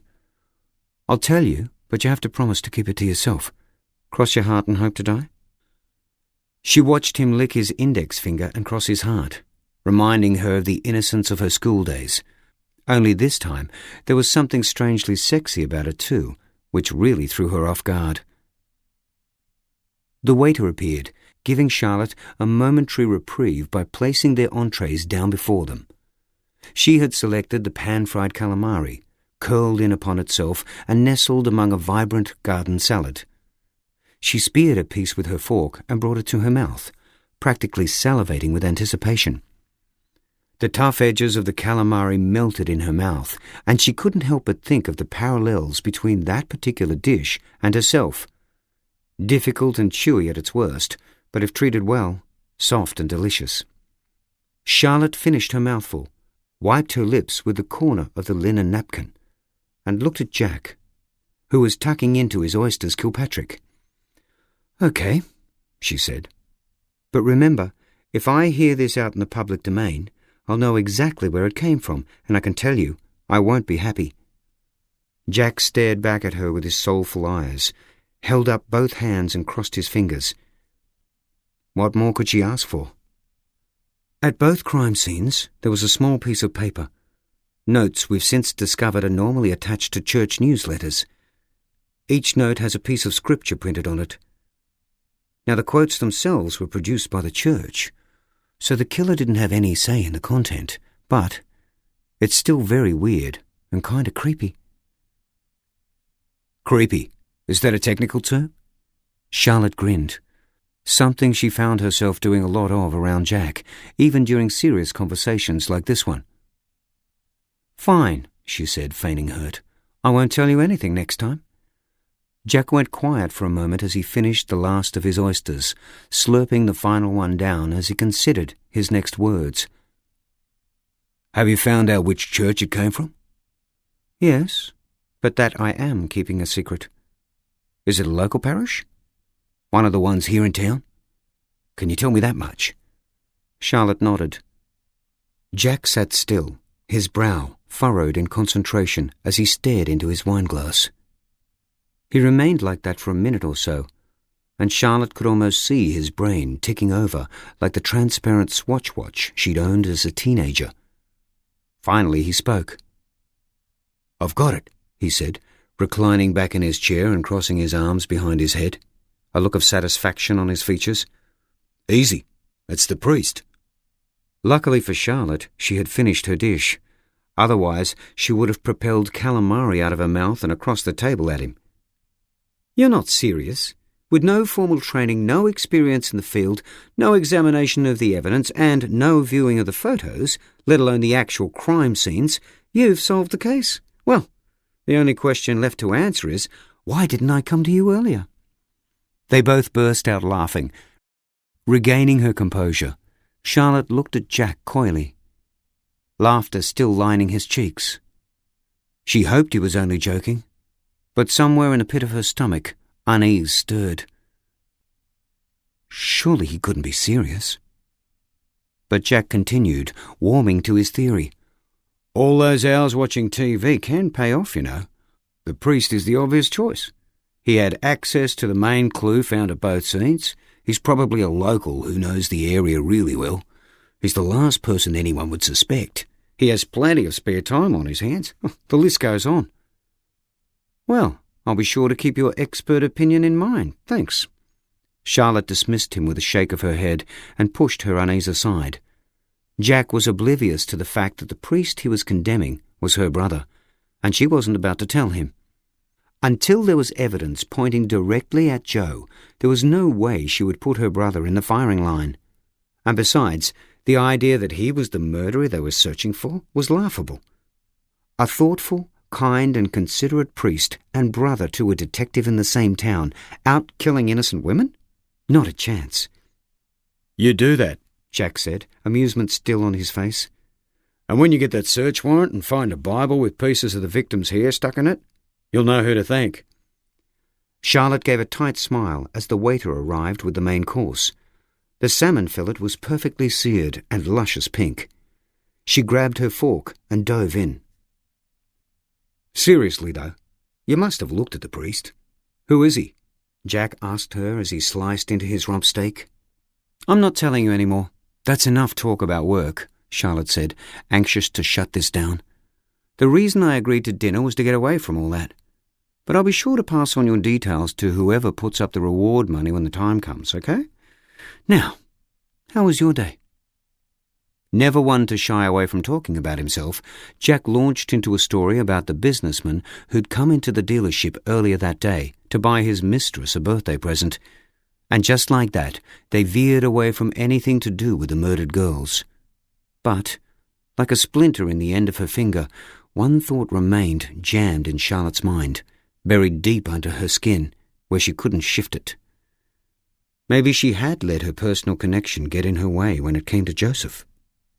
She hadn't even thought to suspect him, and even now didn't believe for a second he had anything to do with this. But in reality, she knew that if he wasn't her brother, she would have been pressing him much harder, and perhaps Joseph knew something and didn't even realize it. All good detectives asked the questions that needed to be asked. Charlotte considered herself one of those, but she was also aware that she was only as good as her next result. Police work was difficult enough, but being a woman in this role was even tougher, even in the modern, so-called progressive world. She had endured being called everything from too hard to too soft, but nothing anyone said or did could match the doubt she carried. She needed to step up big time, if not for her own sake, then for the two girls whose bodies still lay cold and flat in the hospital morgue. Chapter 16. This is the word of the Lord. Thanks be to God. There was a muffled shuffling as the congregation took their seats. Joseph replaced the Bible on the altar and returned to his chair, allowing some time for the lessons of the gospel to sink in. He took a moment to look out the church's shimmering windows and appreciate the breathtaking place he was fortunate enough to work in. Positioned in a prime location, the church kept watch over the ocean below, where waves crashed and sizzled against jagged green and grey rocks. Nestled some distance from a smattering of farmhouse properties, it was very much a focal point of the town. Not for all, it had to be said, but enough to keep it alive and kicking. The exterior of the building was classically constructed, with a dark green, weather-beaten pitched roof and exposed wooden beams sealing the roughly rendered cream walls. A sizable crucifix sprouted from the apex. Picturesque and practical was how Joseph liked to describe it. A handmade stone brick wall enclosed the church grounds, its lumpy appearance not solely the result of shoddy workmanship, but also a reflection of the environment in which it stood, defiant. In the depths of winter, the wind howled over the lip of the nearby cliffs, assaulting everything it encountered. Years of sporadic abuse from the elements ensured anything that wasn't nailed down, and even some things that were, would be eroded away piece by piece. The long grass in the paddocks whistled in the breeze, competing with the murmuring rhythm of the waves below, and the handful of small trees that remained were forced to grow on a sharp angle, buffeted into submission. While the relative calm of summer brought some relief from the battering wind and pounding rain, The relentless heat brought its own problems. Still, the congregation came. Rising from his chair, Joseph gathered his robes about him. He stood at the lectern and cleared his throat, staring out at the congregation. 30 or 40 committed souls, a standard gathering. Most were female and middle-aged or older. He treasured each and every one of them. In many ways, they were his second family. Let me thank you all for attending today, in what I'm sure has been a very trying week for each of you. I believe that the events of the past week, as horrible as they were sent to test us. An ordeal such as this always throws up more questions than answers, especially for those of us who live a life of devotion to our God. As he continued speaking, Joseph noticed a middle-aged couple in the back corner, the man's arm draped over the woman's shoulder, both their faces drawn. It was clear she had been crying. Even from a distance, the moisture shone on her reddened cheeks. He recognized them as the parents of Christy Dalgleish, the first victim, and his heart ached. At least they had the belief and strength to come and worship, to make some attempt at seeking answers. The family of the second victim, Janice Faraday, had yet to leave their home. He could understand that too. And when the shock subsided, he would be there to navigate them through the grieving process. Catching Mr. Dalgleish's eyes, he gave a brief smile. We have spoken of the importance of forgiveness. But how can we forgive the person who has committed these heinous acts? And should we even be expected to? There are those among us. Pausing, Joseph's gaze lingered once more on the grieving Dalgleishers. Those among us who have suffered at the hands of this evil person, but who still turn to their faith for the support and reassurance they need to get through each day. I say we take our lead from the strength they display, and look to our Lord to guide us through the shadows. As he spoke, Joseph became aware of the church's rear doors soundlessly opening wide, and a body silhouetted against the bright morning sky outside. The figure's arms crossed in a defiant stance as he leant against the wooden doorframe, where he remained rigid and motionless. He wore dark sunglasses and an overcoat that was out of place given the warmth of the morning. Joseph struggled to place him. Was he a parishioner? And if not, what was he doing there? Joseph could hear his own voice droning on, but his mind was now on trying to get a better glimpse of this man. Returning to the altar, Joseph offered up the bread and wine for Holy Communion, then encouraged his flock to turn to each other and offer the sign of peace. As voices murmured and feet scuffled, he stepped down from his raised platform to mingle with them, shaking hands as he made his way down the central aisle towards the rear of the church, determined to get a better look at the figure who still lurked in the doorway. Reaching the third last row, he stopped to shake a young boy's hand, then spun to face the rear doors, only to see them drifting closed. The stranger had gone. Confused, Joseph hurried back to the altar to complete his duties. Go in peace to love and serve the Lord. With those words, he headed down the aisle again with his arms outstretched, inviting his brethren to accompany him out into the day. He dragged open the heavy oak doors and took a step out into the burgeoning sunlight. Look out! The voice came from behind him, and simultaneously an arm reached out and clasped his robes, wrenching him backwards.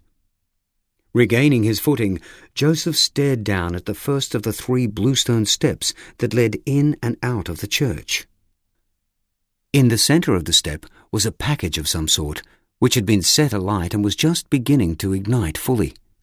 Yellow flames flickered at the exact spot where Joseph had been about to step, robes dangling inches from the blaze. "Get the broom, now!" Joseph yelled, shepherding his congregation away from the smoke. A well-built man emerged within seconds, wielding the straw broom like Thor and his hammer, and proceeded to smack it down again and again on the burning mass to a chorus of oohs and ahs from the crowd. It was then that the smell hit. As the flames died out, it was clear the package contained feces of some sort, which with each strike of the broom had been spread around and now covered a sickening portion of the stair. "Careful, mind your step." Joseph guided his people around the mess like a copper at a car crash, deflecting their questions as best he could. "That's the way. It's okay. We'll get this cleaned up in no time. Thank you. Yes. I'll see you next week. No, don't worry. It'll all be fine." As the last person finally wandered out into the car park, Joseph remained standing next to the smouldering pile of refuse, the broom in his hand. He scanned the rambling land around the property, but nothing seemed remotely out of place. The mysterious man was gone. But the message he left was clear. Chapter 17. 2 down, and who knew how many to go? Bit by bit, the community was going insane, which gave him a perverse and unexpected thrill. That hadn't been his intention, but it still gave him an undeniable buzz. The only downfall so far had been his disturbing nightmares, images of what he had done creeping through the darkness and into his head, shaking him to the core. Disgust was too soft a word to describe the conversations he had with himself in the darkest hours, waking time and time again, lathered in sweat, the damp sheets entombing his body in misery. Sometimes the fear and self-loathing made him actually vomit. Still, he always had something to fall back on. This whole thing wasn't his fault, really. He was safe in the knowledge that he could lay the blame at someone else's feet, which he would soon do, in more ways than one. The media, the newspapers and the TV news, especially the local stuff, were beside themselves. It was the first time they'd had a serial killer in the area for years, and they'd even started interviewing historians. Bizarre. What on earth did that have to do with what was going on today? The police had found the second girl's car, but other than a bit of her own blood, and the dead dog, it seemed that it hadn't been of much use to the authorities. Well, no one had come knocking on his door anyway. It was now midnight, and he was out in the shadows once again, this time driving towards the parkland just north of the town, an area renowned for couples to go parking. The thought of that sent spasms down his spine. He'd never been great with women, on account of everything, so Lover's Lane was not a place he'd frequented much in his teenage years, or ever for that matter. Entering the car park, he was drawn to 3 sets of red taillights, glowing like devil's eyes. Car windows fogged up, the occupants no doubt hot and sweaty inside. It was a bit of a risk being here, but he didn't think the coppers would focus too heavily on this area, as it was always occupied by couples rather than girls on their own, who were the prime targets. His prime targets. He parked off to one side, concealed in the gloom thrown down by a bunch of large gum trees. As he eased down his window, the cool night air brought with it the scent of crushed leaves and dry earth. There was complete silence, broken only by the occasional muffled giggle floating on the breeze. He didn't have to wait long. As if on cue, a woman stepped from one car, readjusting her skirt before knocking on the window of the car next door. "Come on, you two. Enough's enough. We want to go down to the servo and get something to eat. Knock it off already." There was a pause as the occupants of the second car made themselves decent before the torso of a half-naked man appeared through the rear passenger side window. "Jesus, Lisa, you know how to ruin a moment, don't you? Give us a sec and we'll come down with you." A few minutes later, the 2 cars sped off, a cloud of dust, pale in the moonlight, accompanying the spinning tires in the traditional fashion. As the sound of the vehicle's engine screamed away into the night, only one car was left behind. Lady Luck abandoning this poor couple. Once he was sure the other vehicles had disappeared, he slid from the driver's seat, balaclava and gloves already on. He crept across the dirt, his steps delicate but purposeful. Not that the couple would even know. They were too busy entertaining each other. As he approached, he heard a woman moaning. This certainly wasn't the kind of pastime he would have expected of a good church-going girl. But he couldn't stop a twinge of jealousy washing over him before he forced it away. At least she would have the consolation of enjoying her last moments. That's more than he could say for the other two. She should feel grateful. He stood outside the front passenger door, the sound of frenzied love-making less than a metre away. There was a slap on the window and he jumped. The woman had tried to grasp onto something, anything, before her hand slid down the window, smearing the steam away and allowing him to peer in. He could see her through the watery glass, sitting astride the man, her head thrown back in ecstasy as his hands cupped her breasts, her nipples jutting out from between his desperate fingers. In a flash, he could control himself no more. He ripped open the door and grabbed the woman by the arm, flinging her out of the vehicle in one abrupt motion. The man, pants around his knees, his face flushed with exertion, had no time to react before his head was grabbed and slammed down on the dashboard with a sickening crack. The man's body lolled forward, his head flopping between his knees. "Oh my God! What the fuck?" The woman was clearly torn between trying to cover up her nakedness and helping her boyfriend. He towered above her as she scrambled across the dirt, her flawless skin scraping on the sharp stones as she struggled to get some purchase, to somehow get away. "Don't even think about it," he said, grabbing her bare ankle and dragging her back towards him. Amid the flurry of arms and legs, he noticed she had a tattoo on the bulge of her ankle bone. A small, bright blue dolphin launching itself into a dive. And for a split second, she became a real person to him, and not just the means to an end. But only for a second. Chapter 18. Any unit to respond to a male located by passers-by assaulted and bound? Possible significant injuries? Any unit? Charlotte heard the job come over the radio and sighed. Yet another domestic. So much of the police force's time these days was spent sorting out couples who behaved more like children than adults, and the well-intentioned family members who tried to intervene. What was wrong with people? No wonder none of the vans were jumping at the opportunity to attend. But when she heard the job called again, a shudder went down her spine. "Any unit for this assault? Further info from the victim. It seems his girlfriend has gone missing. Repeat, a possible abduction. Priority 1. She tossed her fresh chai latte into the nearest bin and jogged back to the car, where she saw that JD was already on the air, letting communications know that they would take the job and were on the way. She strapped in and gunned the engine. Weaving through the early morning traffic, they crisscrossed their way through town. She'd activated the lights and sirens, but in an unmarked car, that didn't guarantee the other road users would comply. Half the time, they were more interested in gawking than getting out of the way. Within 5 minutes, they'd skidded to a halt in the Lovers Lane car park, the dust rising around them. Among the bushes to their left, Charlotte could see a small group of people waving to get their attention.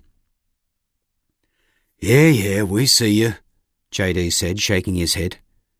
They got out of the vehicle and walked to where the people were gathered around a man sitting on the ground. There was a sizable split on his forehead, but the blood was dry. He'd obviously been there for at least a few hours.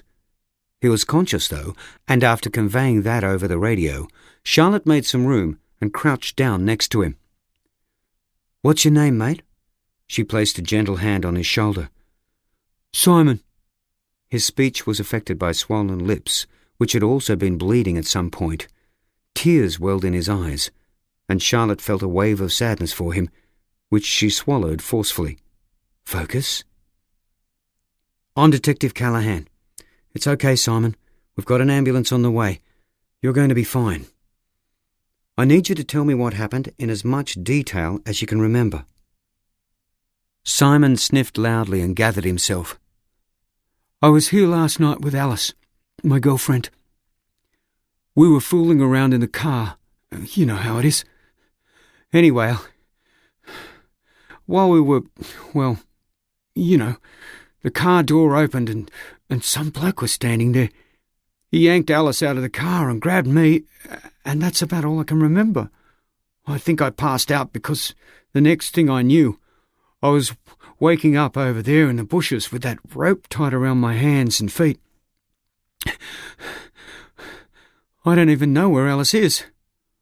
I was yelling out for her for ages, until these people heard and came to help me. I don't know if she's around here somewhere or not. I don't know what that bastard has done to her. He started to cry then, fat tears running down his dirty, blood-stained cheeks, his shoulders convulsing as he sobbed.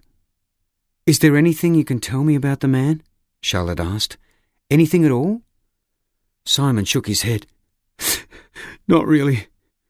He had one of those masks on, with the eyes and mouth cut out. That's about all I could see." "A balaclava, you mean? Made of wool?" "Yeah, I think so." In a town this small, balaclavas weren't available just anywhere. Simon rubbed his hands together, red welts on both his wrists from where he'd been bound. A distinctive bright green twirl rope lay at his feet, having been cut off by the people who had found him.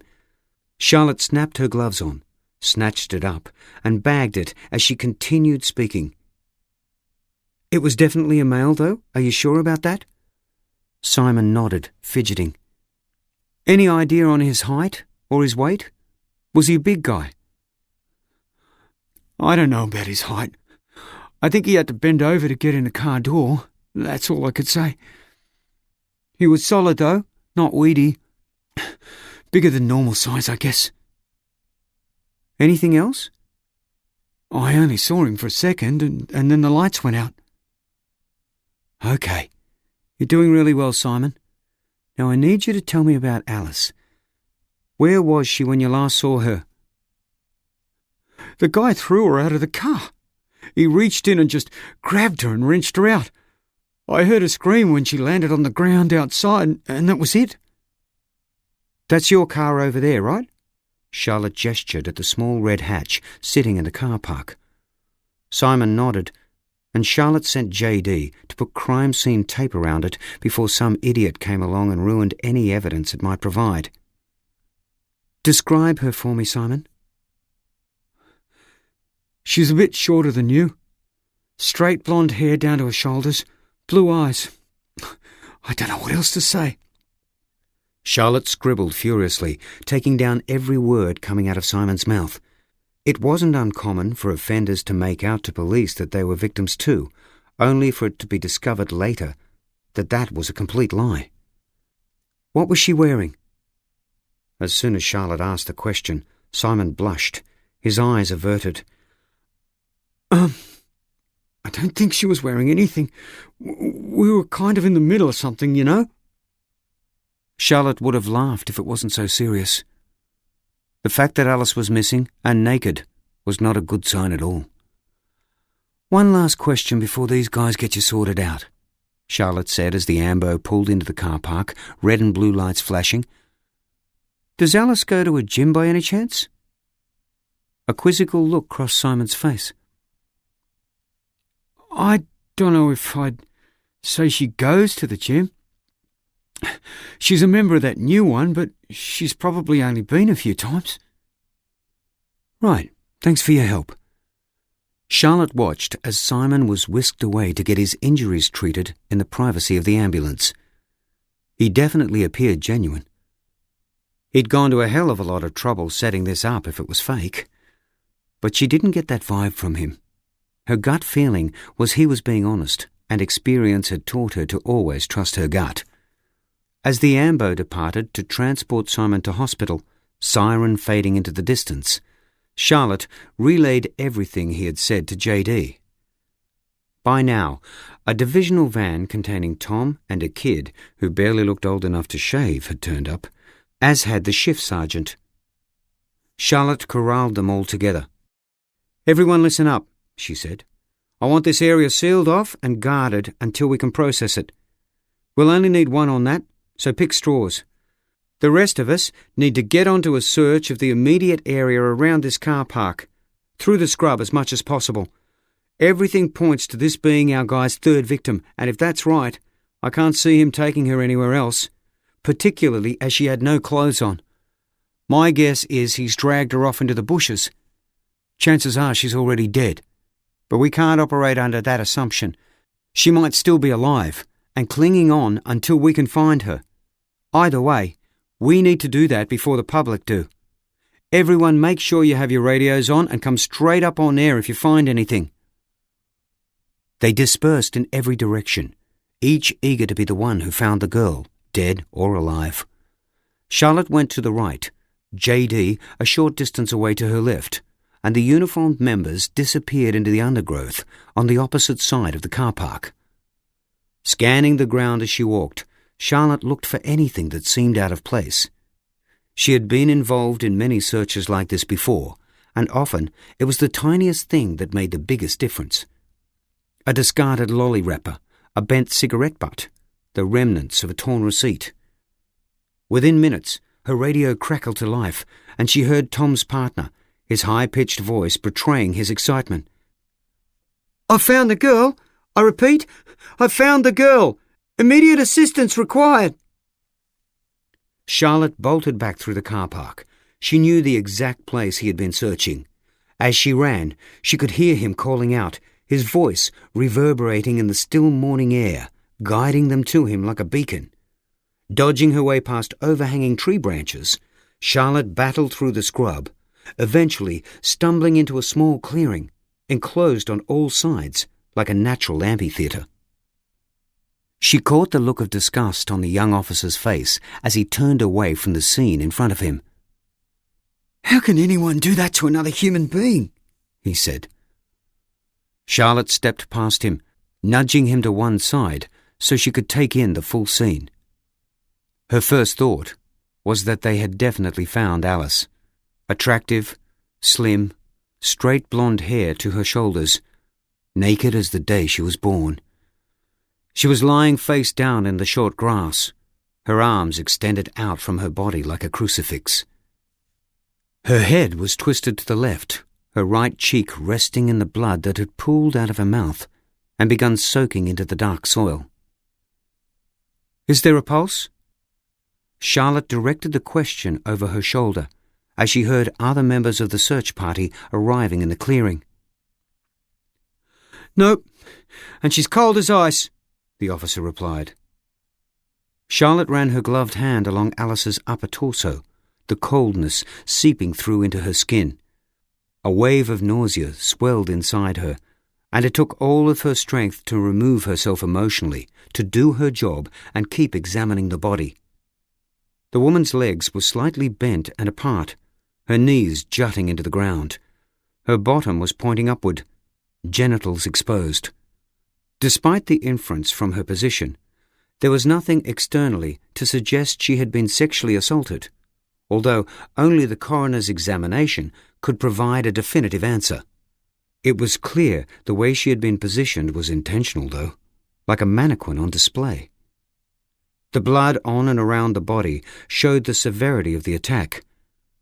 A large gash ran down the right side of the woman's ribs, almost to her hip, the unfolding skin exposing dark red flesh beneath, a trail of blood dribbling around the arc of her body and out of sight.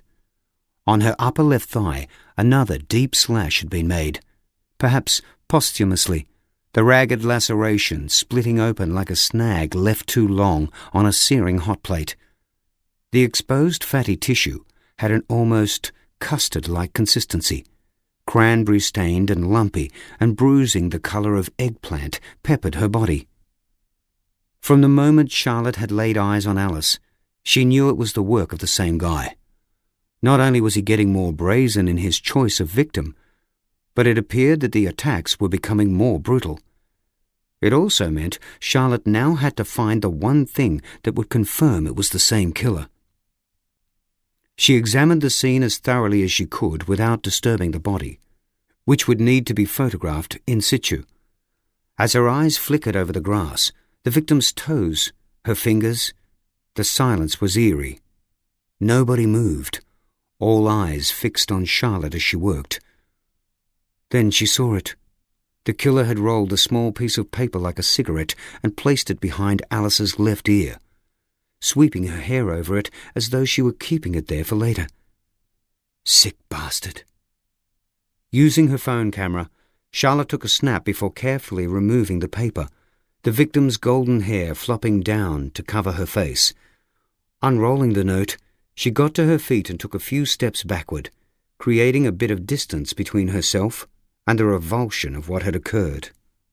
As the paper unfurled, the message was revealed, this time printed alongside a drawing of a dove in full flight, a twig in its beak. 1 Corinthians 16:13. Be on your guard. Stand firm in the faith. Be men of courage. Be strong. In the bottom corner, half hidden under the curl of the paper, Charlotte could just read the final nail in the coffin. Number 3. She stared at it for a few minutes, shaking her head in both sorrow and anger at what she should have been able to prevent. This was it. It was time she jolted the community out of its reverie and began to rattle a few cages. Somebody, somewhere, must know something. A brother acting strangely, a husband out too late, a friend withdrawing into alcohol. These were the signs people needed to look for, and the secrets Charlotte needed to be made aware of. They needed to flush this rat out of the system, and fast. After leaving instructions with the other members of the team to manage the crime scene, Charlotte trudged back through the shrubbery to the car park, her mind racing. What was she missing? It was approaching a fortnight since the first victim had been found, and after this, Dash, the media, and everyone else in the community with an opinion would be coming down on her and her team like a ton of bricks. The small society in which she was embedded was already panicking, and that would only get worse when the details of this latest murder came out. Her phone buzzed in her pocket, and Charlotte slid it out. A message from Jack. Normally she'd leave it for later, but right now she needed something to cheer her up, so she opened it. Hey babe, just wanted to tell you what a great time I had last night, and I can't wait to see you again. Kiss, kiss, kiss. P.S. Check the bank balance. No reward yet. A strange sensation washed over Charlotte. Here she was talking tough about people and their secrets, when the reality was, Jack had nudged her in the direction of a prime suspect that she had yet to properly investigate. Maybe she needed to start the ball rolling a bit closer to home. Maybe she needed to pay her brother a visit. In person this time. Chapter 19. Right on lunchtime, Charlotte pulled into the driveway of the rectory. She switched off the engine and then sat for a moment, gathering her thoughts. She had already spoken to Joseph on the phone and told him that another body had been found, again with a biblical quote. So at least he knew she had good reason to pick his brain. She sighed and scooped up the 2 salad rolls she had collected fresh from the bakery in one hand, 2 bottles of sarsaparilla clinking together in the other. It was one of their traditions, the medicinal bite of sarsaparilla, something they had loved from childhood, and continued to enjoy as adults. The sweaty bottles left her hand moist, and she clung to them as she made her way up the back steps. "Oi, Father, I need to confess, I'm about to drop our lunch." Joseph appeared at the fly-screen door, a grin plastered on his ruddy face. Come in, he said, holding the door open with his foot. She stumbled into the kitchen and dumped the food and drink on the table in an untidy heap. "Damn, that was close," Charlotte said, wiping her brow. "Warming up out there, huh? Nice and cool in here." Joseph waved her into the lounge room, where the aircon unit could be heard plugging away. "Have a seat. I'll get the lunch sorted out." Charlotte dropped into a plaid armchair, more out of breath than she should have been from the short walk from the car, while Joseph busied himself in the kitchen, clanking plates and slamming cupboards and drawers. He reappeared with everything arranged neatly, the rolls plated up, the drinks poured into glasses, ice tinkling. "That's what you get from living alone all your life," Charlotte said, always keen to have a dig at her celibate brother. A man who actually knows what a kitchen is and how to use the things inside it. I wouldn't call putting rolls on a plate and pouring drinks into glasses worthy of a Michelin star, but I'll take the compliment, even if it was delivered with a better backhand than Rod Laver. Rod who? He must have been before my time. They settled into their banter easily, like always.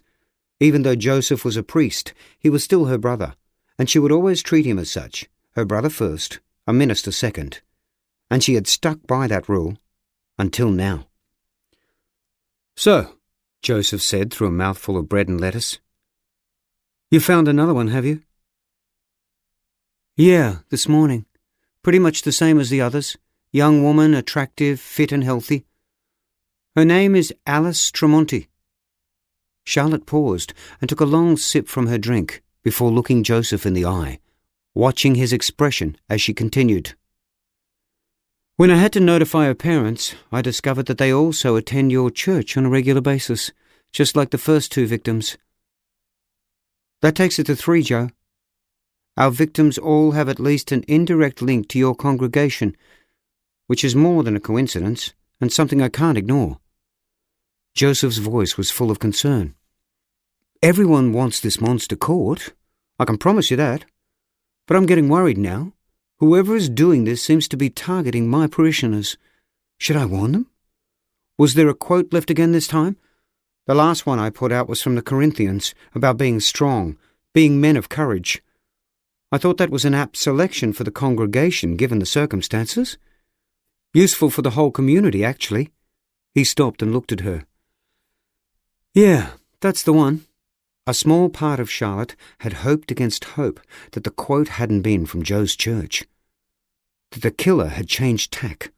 But no, her brother was now well and truly stuck in the middle of this, whether he liked it or not, and she was starting to feel a little nervous. "Holy crap," Joseph said. "I guess we're under the gun then. Any other clues that might help us?" "Not a lot to go on at this stage." As she said it, the frustration built again inside Charlotte, and she swallowed it down. "I'll be honest. That's actually why I decided to come and see you." "Have you thought any more about putting cameras in?" "I thought about it, but like I said before, the church isn't going to agree to anything even like that. And I don't really see what it would do except give you a list of the hundreds of people who took the newsletter that week. It's true I have more female parishioners than men, which narrows the field, but even so, identifying this exact person would be like finding that proverbial needle, and I can't just go around providing you with people's details, so it's a tricky situation. But I'm happy for some of your guys to sit in a white van with blacked-out windows or whatever and take pictures." Charlotte considered that idea for a moment. "Yeah, we might take you up on that. I'll see what the boss thinks. Have you noticed anyone in your congregation acting out of character, doing things they wouldn't normally do? Anyone you've been keeping a bit of an extra eye on?" Joseph paused for a moment while Charlotte studied him. When he spoke again, she was positive he had been about to say something before thinking better of it. "Nothing that springs to mind, but you'll be the first to know if I notice anything." They were silent for a while, finishing off their lunch and washing it down with a classic sarsaparilla tang. "Ah, that's good stuff," Joseph said, wiping his face and clunking the plate down on the coffee table. There was a moment of strangely awkward silence that she'd never experienced before with her brother, and Charlotte's heartbeat rose just a little faster. It was now or never. Joseph must have noticed the shift in the room. "You seem preoccupied," he said. If there was one thing her brother was good at, it was reading people who wanted to talk. "Is there something you want to tell me?" Shifting her eyes from his face to her hands, Charlotte started playing with the gold band on the ring finger of her right hand, spinning it one way, then the other. She knew she needed to, but she couldn't bring herself to look her brother in the eye as she built up the courage to say what she had come to say. "I'm a detective, right?" she began. "And a pretty good one, too.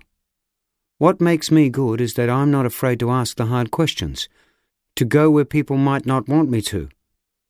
That's how crimes get solved a lot of the time. and that's what I get paid to do."